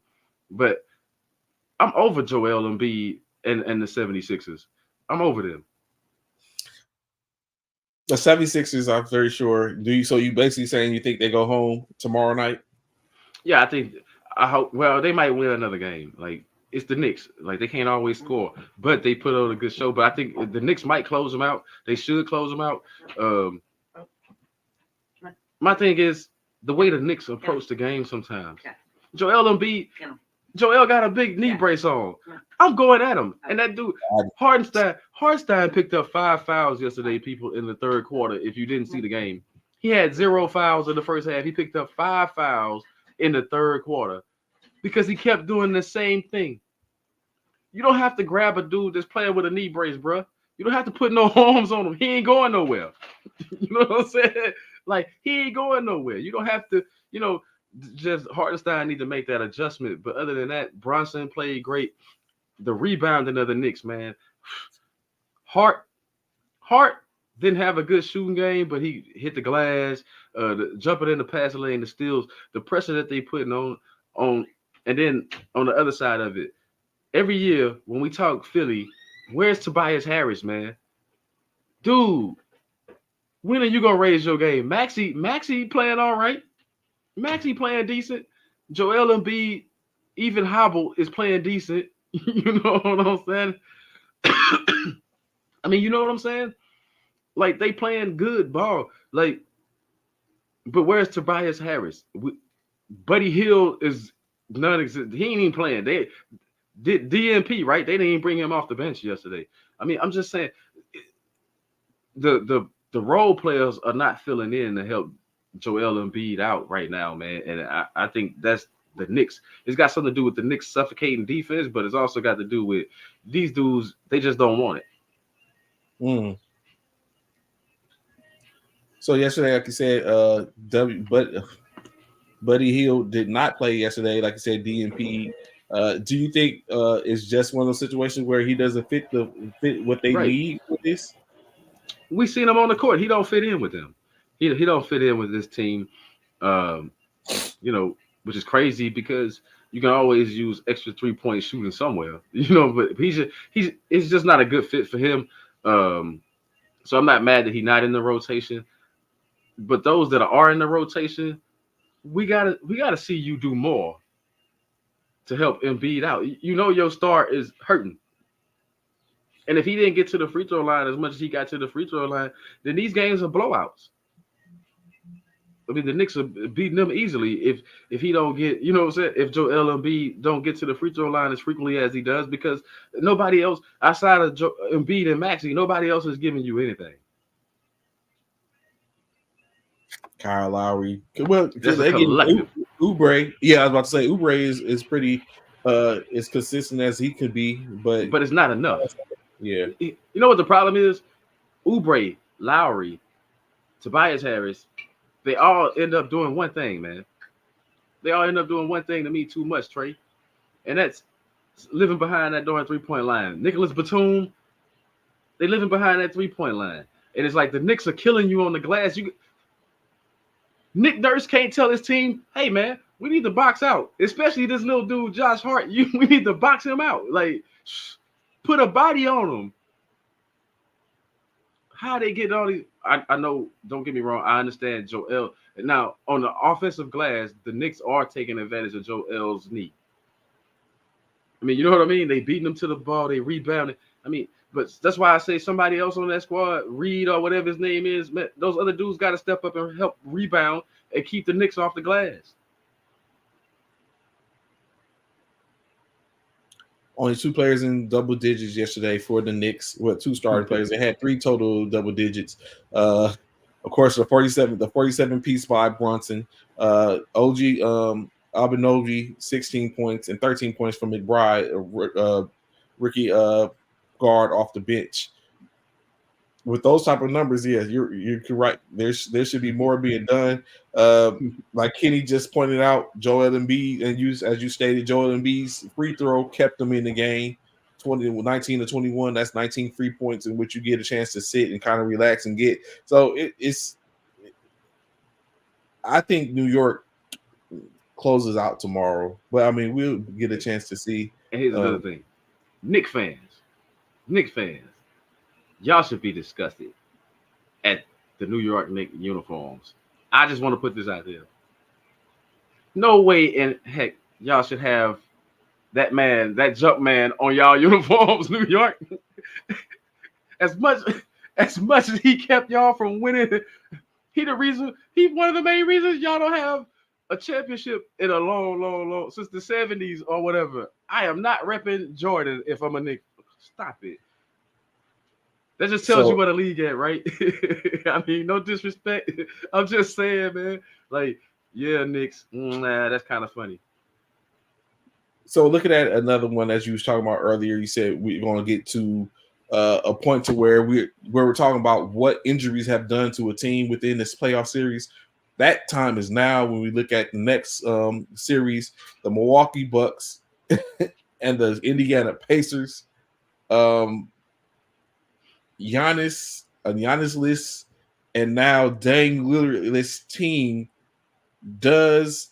Go ahead and say Bobby Portis is out of there because he threw punches. I don't think they letting him back. I think he's gonna be suspended next game. Is it safe to say that it's probably is game time, or do we presumably see Dame and Giannis doing what they can and playing? Like if you're a culture GM, do you try to save the series and allow them to play, or do you just go ahead and pack it in? It's a wrap. It's a wrap. Let's stop it. The Bucks didn't want it. We saw that all year. Since they switched to Doc Rivers, they didn't want it, man. Like it don't even matter about the injuries to me. It was the mindset going in. See how Dame Lillard was talking that noise, the game 1 or whatever. This is what you brought me here for. You ain't hear no more of that. Like I told you that the Pacers were a better team. I told you that the Pacers. I thought they was gonna beat them with Giannis. To be honest, with Giannis and Dame. I told you that. I told you the Pacers could win that series. Like the Pacers are lights out. They can put up a whole bunch of points on you. I think they got the better coach in this series. I mean, Doc Rivers, man, come on, man. Stop it. Like, I was so mad last night. All I kept hearing Charles Barkley, Ernie them saying was, you got to give Doc some love. They played hard without man, stop it. Stop it.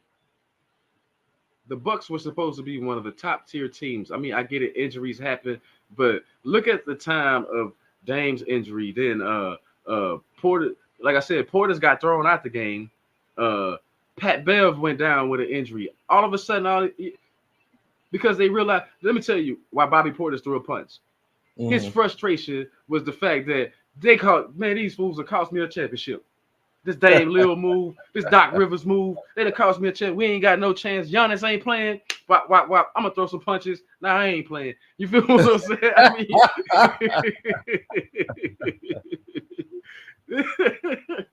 you know what I'm saying? Like, that's, like, but we knew this. We saw this coming when they made the move from Adrian Griffin to Doc Rivers.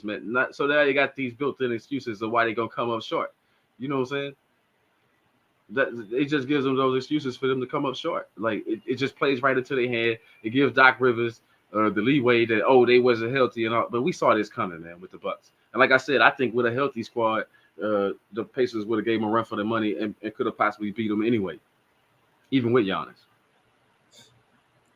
So the Milwaukee Bucks, of course, emptied the bench as they had every player, no DNPs for the most part. Although everyone didn't play meaningful minutes, but everyone did how to play. But basically, it wasn't enough. Milwaukee was able to the Pacers were able to take care of business, getting a 13-point W 126 to 113 last night. Of course, a steady effort. Leading scorer was Miles Turner with 29 points. Halliburton contributed with 24 points. Tomorrow night they'll play with the opportunity for the Indiana Pacers to go ahead and close out that series and be able to sit and wait for whoever will be winner of the Knicks versus 76ers series, to where potentially we could see a Pacers versus Pacers versus Knicks second round. That's the 3 and the 2 seed playing one another. And we'll see how that goes from there. We won't say anything of that yet because we still has time. Who knows? Two and Knicks, 6, right? Yeah, it could be turned around for. Oh yeah, I'm sorry, 2 and 6. Yeah, I'm sorry. So yeah, it could be turned around, but we'll see. The last series in the NBA in which we haven't talked about was one in which we thought was going to go back and forth. That's your beloved Magic, your newfound love in the Orlando Magic and the Cleveland Cavaliers. Ooh, yeah.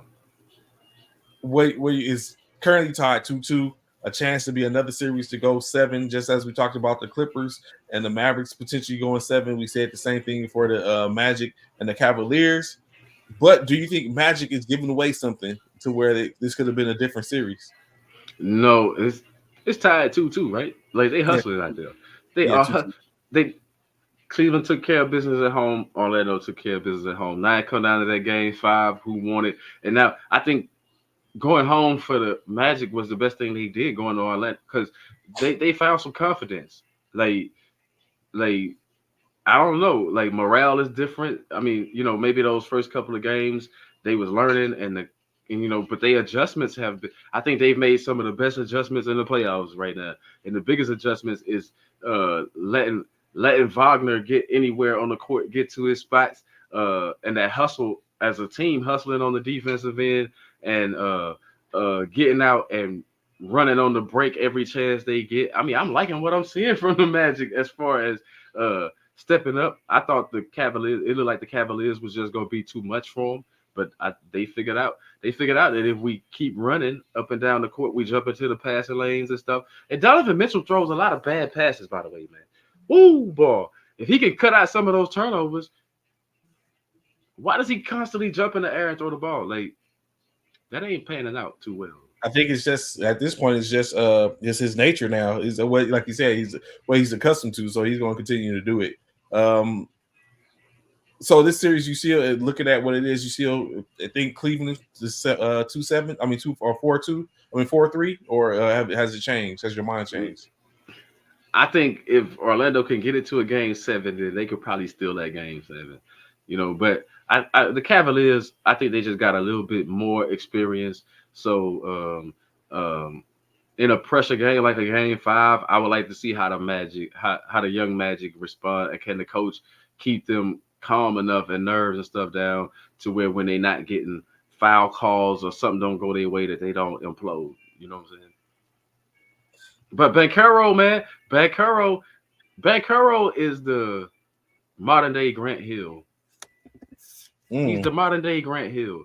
Mr. I can do it all. You know what I'm saying? I can do it all. Maybe he defends a little bit better than Grant did early on in his career. But hey, I like that. He the modern day Grant Hill to me, man. He doesn't have to score to impact the game. He can rebound, he can assist, and he can get you a couple of steals and a couple of blocks here and there to help his team out. Any way that he can help his team out, he down with it. And he not crying for the ball. He don't have to have, you know what I'm saying? He don't need the spotlight. So interesting enough in saying that, it made me think about the awards, because he's giving the flowers to Banchero, and now taking a look at presumably what could be, because I seen something just the other day when you said Grant Hill, it made me think about the fact of I seen something where it did a redraft, and it said it had Grant Hill going to who was the second pick of that? I have to go look it up while I'm thinking about it. But going back in, like some of the more of the hardware was handed out over the course of the week, in which we already know that Naz Reid was the 6th man of the year. Tyrese Maxey was giving the most improved player of the year. Mark Daigneault was given coach of the year, and Steph Curry was giving the honor of being the clutch player of the year. So that leaves only a couple more awards to be given out, to where we'll find out who is the defensive player of the year, who is the MVP of the year, in which I guess we're still wondering. Ideally, How was Steph Curry the clutch player of the year? His team was 10th, and then they got beat. They didn't even make the playoffs. Because he scored 189 clutch points in the season. That's about the lamest thing I ever heard. It wasn't clutch enough to take them nowhere. So take that trophy and go home, man. I mean, that's lame. That's lame, Trey. Like, for real. Like, they just give it to the people like, I'm sick of Steph Curry. I'm sick of LeBron. I mean, it's a new regime, and these young players are showing you who time it is right now. I mean, for real, all the talk all year long been about Lakers, Warriors. But you've been sleeping on these teams that's really having an impact on the league. Like, I'm gonna steal the Birdman thing. You got to put some respect on Anthony Edwards' name. You know what I'm saying? Like the T-Wolves name in general. You got to put some respect on SGA's name. Chet Holmgren, all those dudes playing. Like I said, Bankero, Franz Wagner, Suggs, man. You got to tip your cap. Evan Mobley and all those dudes, man. These young players, Jared Allen not young, but he playing ball. Garland still relatively young. But, man, what you seeing right now is a change of the guard. Bronson and, Josh Hart. DiVincenzo, man. DiVincenzo, he hit so many big buckets yesterday when it counted. Like, he didn't do nothing, but when they needed buckets, wow. I'm just impressed with these other players. It's time to start looking at those other players and get away from those, the same old things. I mean, Jokic is Jokic, don't get me wrong, but then you looking at Murray, you looking at that squad, you looking at, like, it's some fresh blood on the table, man. It's fresh, new blood in the game and new skin in the game. Man, you gotta love that. Now looking at it, is only 3 awards that stand to be won, in which at least 2 of the awards are probably going to go to Victor Wembanyama, that being the Defensive Player of the Year as well as the Rookie of the Year. Although he is up against stiff competition when it comes down to the rookies, but ideally, the ideal is he's probably going to run away with that, facing off against Chet Holmgren as well as Brandon Miller for the Rookie of the Year. And for a Defensive Player of the Year against Rudy Gobert and Bam Adebayo, but Victor Wembanyama is probably expected to be the top vote getter in both of those categories. And then last but not least, the most valuable player of the year being between Luka Doncic, Shai Gilgeous-Alexander, and Nikola Jokic, in which presumably Jokic could walk away with his third of 4 in the last 4 years in MVP, although he does have Luka Doncic, who was on a tangent potentially. Do you think we see another year in which the leading scorer who finishes with the top scorer for the league does not get the MVP, and Doncic losing to Jokic possibly? I mean, you got to look at Jokic and SGA because their teams was better. I mean, look at them, like they scrambled and made it to the 5th spot in the playoffs or whatever. I mean, I don't know, but we see Jokic. I don't know, like, didn't we see Jokic win the MVP and he took his team like to the 6th spot or something in the playoff? I mean, I don't know, man. Like, I don't know what they based that on, but I think SGA should be the front runner because he had the number 1 team in the West. Like, his team's better. They doing more. And you see it in the playoffs. Now, I'm saying Denver, they still right there. But if they give it to Jokic, they just giving it to him. They being kind, right? Like, they being kind. I think it's SGA's, but we know how that's going to go. It's probably going to be Jokic just to set precedence on the history stuff, man. Like sometimes that's what it all boils down to. Politics. I don't know. I think it's still Luka's. It would be, yeah. I mean, what Luka did was phenomenal, but I mean, who scored that many points in a long time? So that might be his edge right there. Like, it's been a while since, but you got to think too. or points, does that really make the difference? Because like everybody knows that before Joel Embiid got hurt, he was putting up like, and he was doing it in like 30 minutes, like however many minutes he was scoring more points than he was averaging minutes. You know what I mean? Like Joel Embiid was on a tear before he got hurt. So, but Luka, hey. I wouldn't be mad if I don't think I don't think you could go wrong in any other case for the most part. Yeah, I think all of them are, of course, deserving of that. We've seen at some point they outplayed to where we, like you said, Joel was no longer a discussion in this conversation, nor was Jason Tatum, and they have the number one team in the whole NBA. So it's like it just became a point to where these players become the head shoulders above the others, and stayed the test of time to where they were the finalists and have opened up for what we know is going to be a international player winning the MVP. How good is Jokic, man? Like, how good is Denver? Do you think a team can beat Denver? Let me ask you a question. Do you think? That's what I was gonna say. I want to see that. I can't wait to see that next round. That round. That's gonna be the Murray Edwards matchup is going to be 5 years. That's going to be.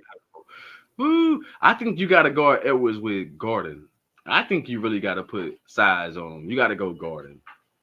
And I think that's where, and I think that's the only way that Minnesota loses in that matchup is the Michael Porter, Aaron Gordon connection. I mean that because it's like, who do you like? What do you have? You gonna put Reed on one of them? Then you gonna have, because you can't keep Gobert.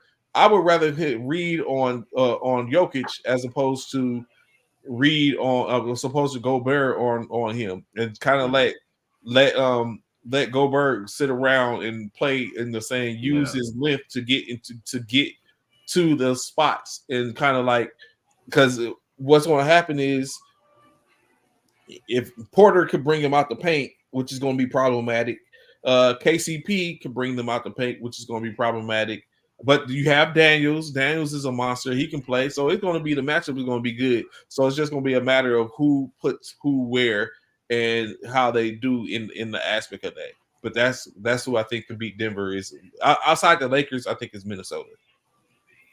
Oh, you still think the Lakers got a chance? So you really think the Lakers still got a chance to win this series? Yes, we have a chance. Ooh, boy. I don't know. I don't think they stand. Just like you were saying, the Chicago Bears look good or whatever. You was like, oh, they, I mean, I'm just saying, sometimes I gotta wonder, man. Nah, nobody's always absolutely right. Like, man, I've been so wrong. Like, we lost first round. The whole play. I mean, you know what I'm saying? I thought the Lakers was gonna give them a run for their money for real, but they did. It's just you had double-digit leads in every game, and then they walk you down, and then you finally hold on to one and win one of those games when you up. But you've had a lead in every game, so it should be no excuses, right? Right? I mean, I'm just saying, like, but so you think the Lakers figured out now how to close the games out, how to close out Denver? Because they're gonna have another lead. They're gonna have a lead again, right?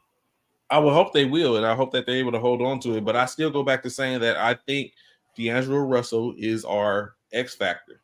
If D'Angelo Russell is playing, we're good. We're competitive in this series. If D'Angelo Russell is not playing, or he's not clicking on all cylinders, then that's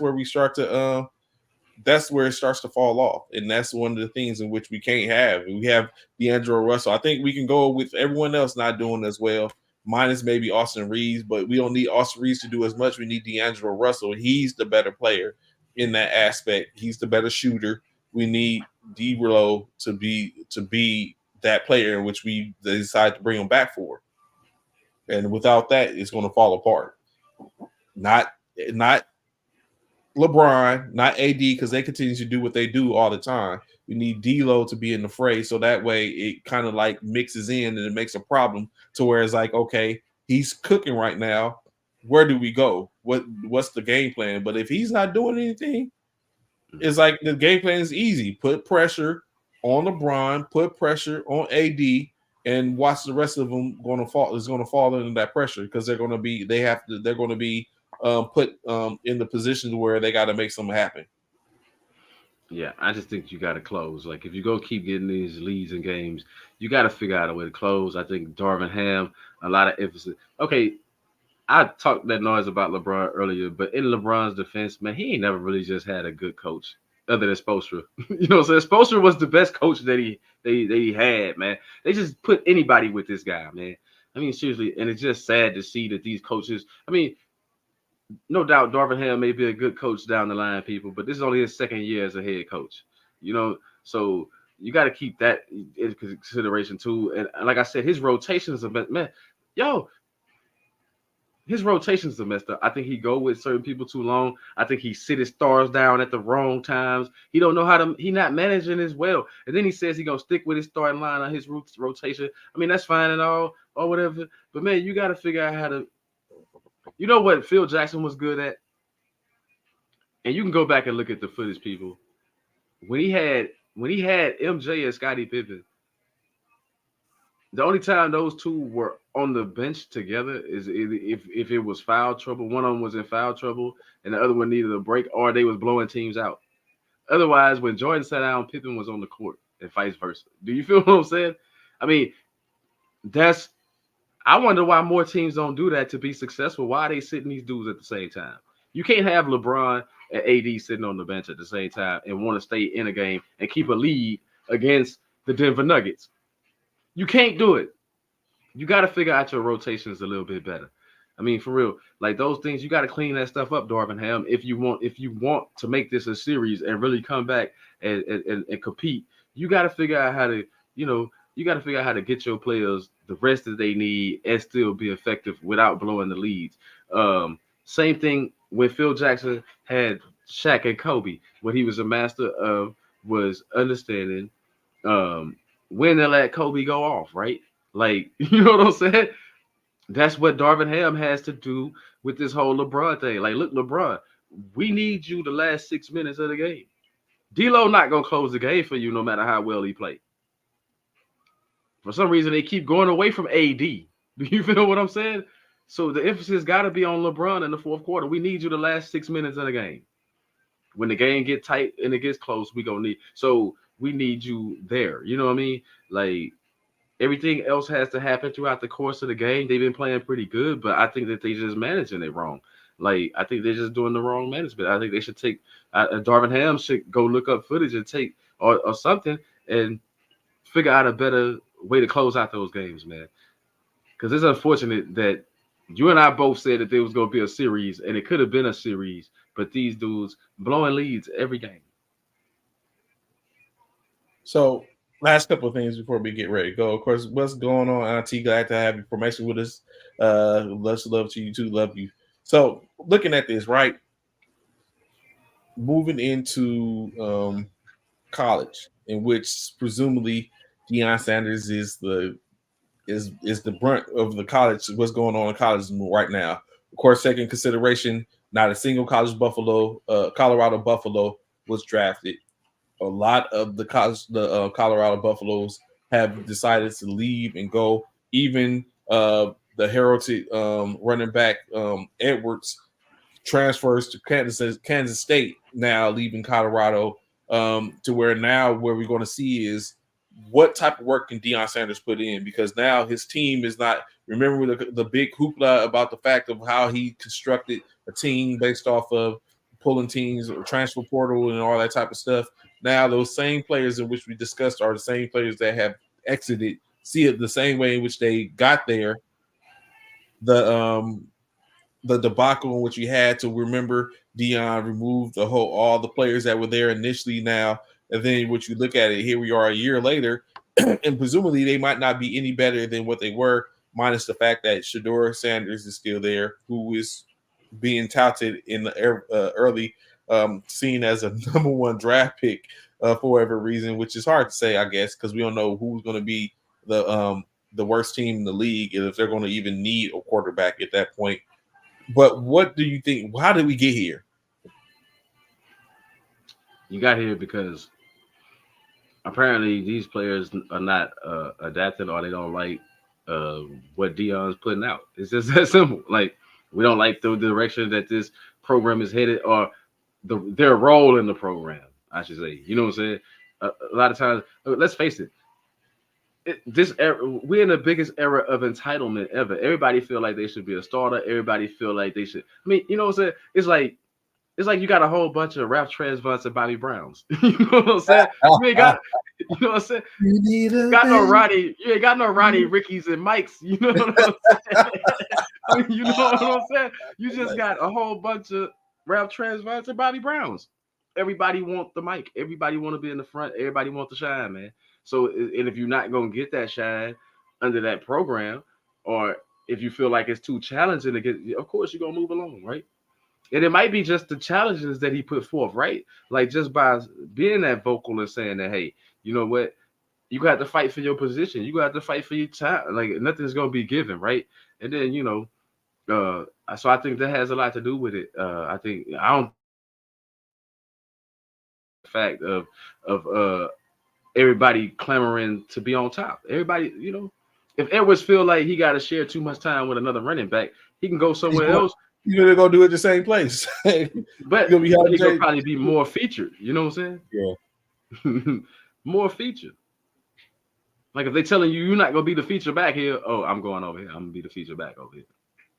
Or if you look at the depth chart, and you third on the depth chart and you was first last year, I mean, you feel like, yeah, it's like what? But you feel what I mean, though. Look at the depth chart. I'm out. So, looking at it, right? Another situation going on. Jaden Rashada, who is now committed to Georgia, after going through 3 other teams in his freshman year. Of course, you know he initially was a pick by Florida, but was released from that national letter of intent to where he was chasing after. After it was revealed that his NIL that was supposed to be in place at Florida was bogus, and he ended up leaving there. Ended up going to play for Arizona State, where his father is a defensive back, played as a defensive back in the day, and now he's not going to be a part of that team. Now he's going to be he goes into the transfer portal and now is a Georgia Bulldog. All that for a 6'4", 185-pound wide receiver out of California. So now he's due to sit behind Carson Beck, who is a returning quarterback from Georgia, and redshirted freshman in Gunnar Stockton. Again, is the portal tearing up college football in your opinion? No, this is why, man. It's long overdue. People, what you see right now is rampant. It's gonna all even out, and all that stuff gonna slow down. It's just relatively new to a lot of these players to have all these options. They never had them before. Okay. What always happens when you don't have options? You know what I'm saying? Like it's like the 18-year-old getting a whole bunch of money, and you say, "Well, man, they made some dumb decisions with the money. I'm 18, and I never had this much money in my life. What do you think? I'm gonna make some bad decisions, right? I mean, you know what I'm saying? It's gonna be some decision makers made. So I think it's all gonna even out in the long run. Like it's just that it's helping. I think it's helping the college brand. I think it's helping the college players, and it's also helping these teams, especially these teams that haven't been able to get no shine. Now with the NIL and the transfer portal, it's open up for you to get talent. It's open up for you to be challenging. Like a couple of years ago, TCU made it. They was like the last, they was one of the last 4 teams left standing. You feel what I'm saying? Like a game away from a national championship because of stuff like the transfer portal and things like that. And you see, as soon as they lost and that team and people went different ways and stuff, TCU the next year they wasn't even as competitive. You feel what I'm saying? So yeah. I think it helps put teams on the map and help. It also helps recruiting wise when players enter the portal and they go somewhere and then that team becomes successful. It helps that team's recruiting processes, right? Like you seen a drop at Alabama. People start transferring when Nick left, things like that. Same thing with Michigan when Harbaugh left. I mean, you're gonna get that. And why, as a player, why should I have to suffer, Trey, because my coach decided to go to the NFL or decided to switch teams. And, I came here to play for this. I came here to play for Saban. So now you just want me to stick around and play for any old Joe Schmo? You know what I'm saying? No, that's not happening. So last but not least, we close out in what is, I guess I'm not gonna say it's a somber moment. I mean, it's a end of an era for a particular player, Candace Parker, right? Candace Parker, WNBA great, 2-time MVP, 3-time champion, on 3 teams. She got was it 3 teams? Yeah, 3 championships on 3 teams, one each. First being with the Los Angeles Sparks, then with her hometown, the Chicago Sky, and then the last with the Las Vegas Aces. Even though she didn't really get a chance to play that whole season, she was integral in the initial part of it and putting them in that position. Candace Parker has decided to call it quits and hang up her eye tops and go on into the sunset, being one of the most dominant women's players in the last, let's say in the last decade. You know what I'm saying? She put that work in which now she goes on to continue to have a career on ESPN as an analyst in the on screen personality. Where would you put her at in the greats? She up there. She in my top 10. As far as WNBA wise, she in my top 10. She won 2 titles at Tennessee too. You know what I'm saying? And she was the most outstanding player. Like she's Hall of Fame without a doubt. Yeah. Hall of Fame career, man. And she's a good, like, if y'all haven't seen this, she actually good with her analysis and stuff on the games and stuff, man. Like she actually good. Like, I don't know. I've always been a Candace Parker fan. Even though she did put on the LA Sparks, we had to forgive her for that one.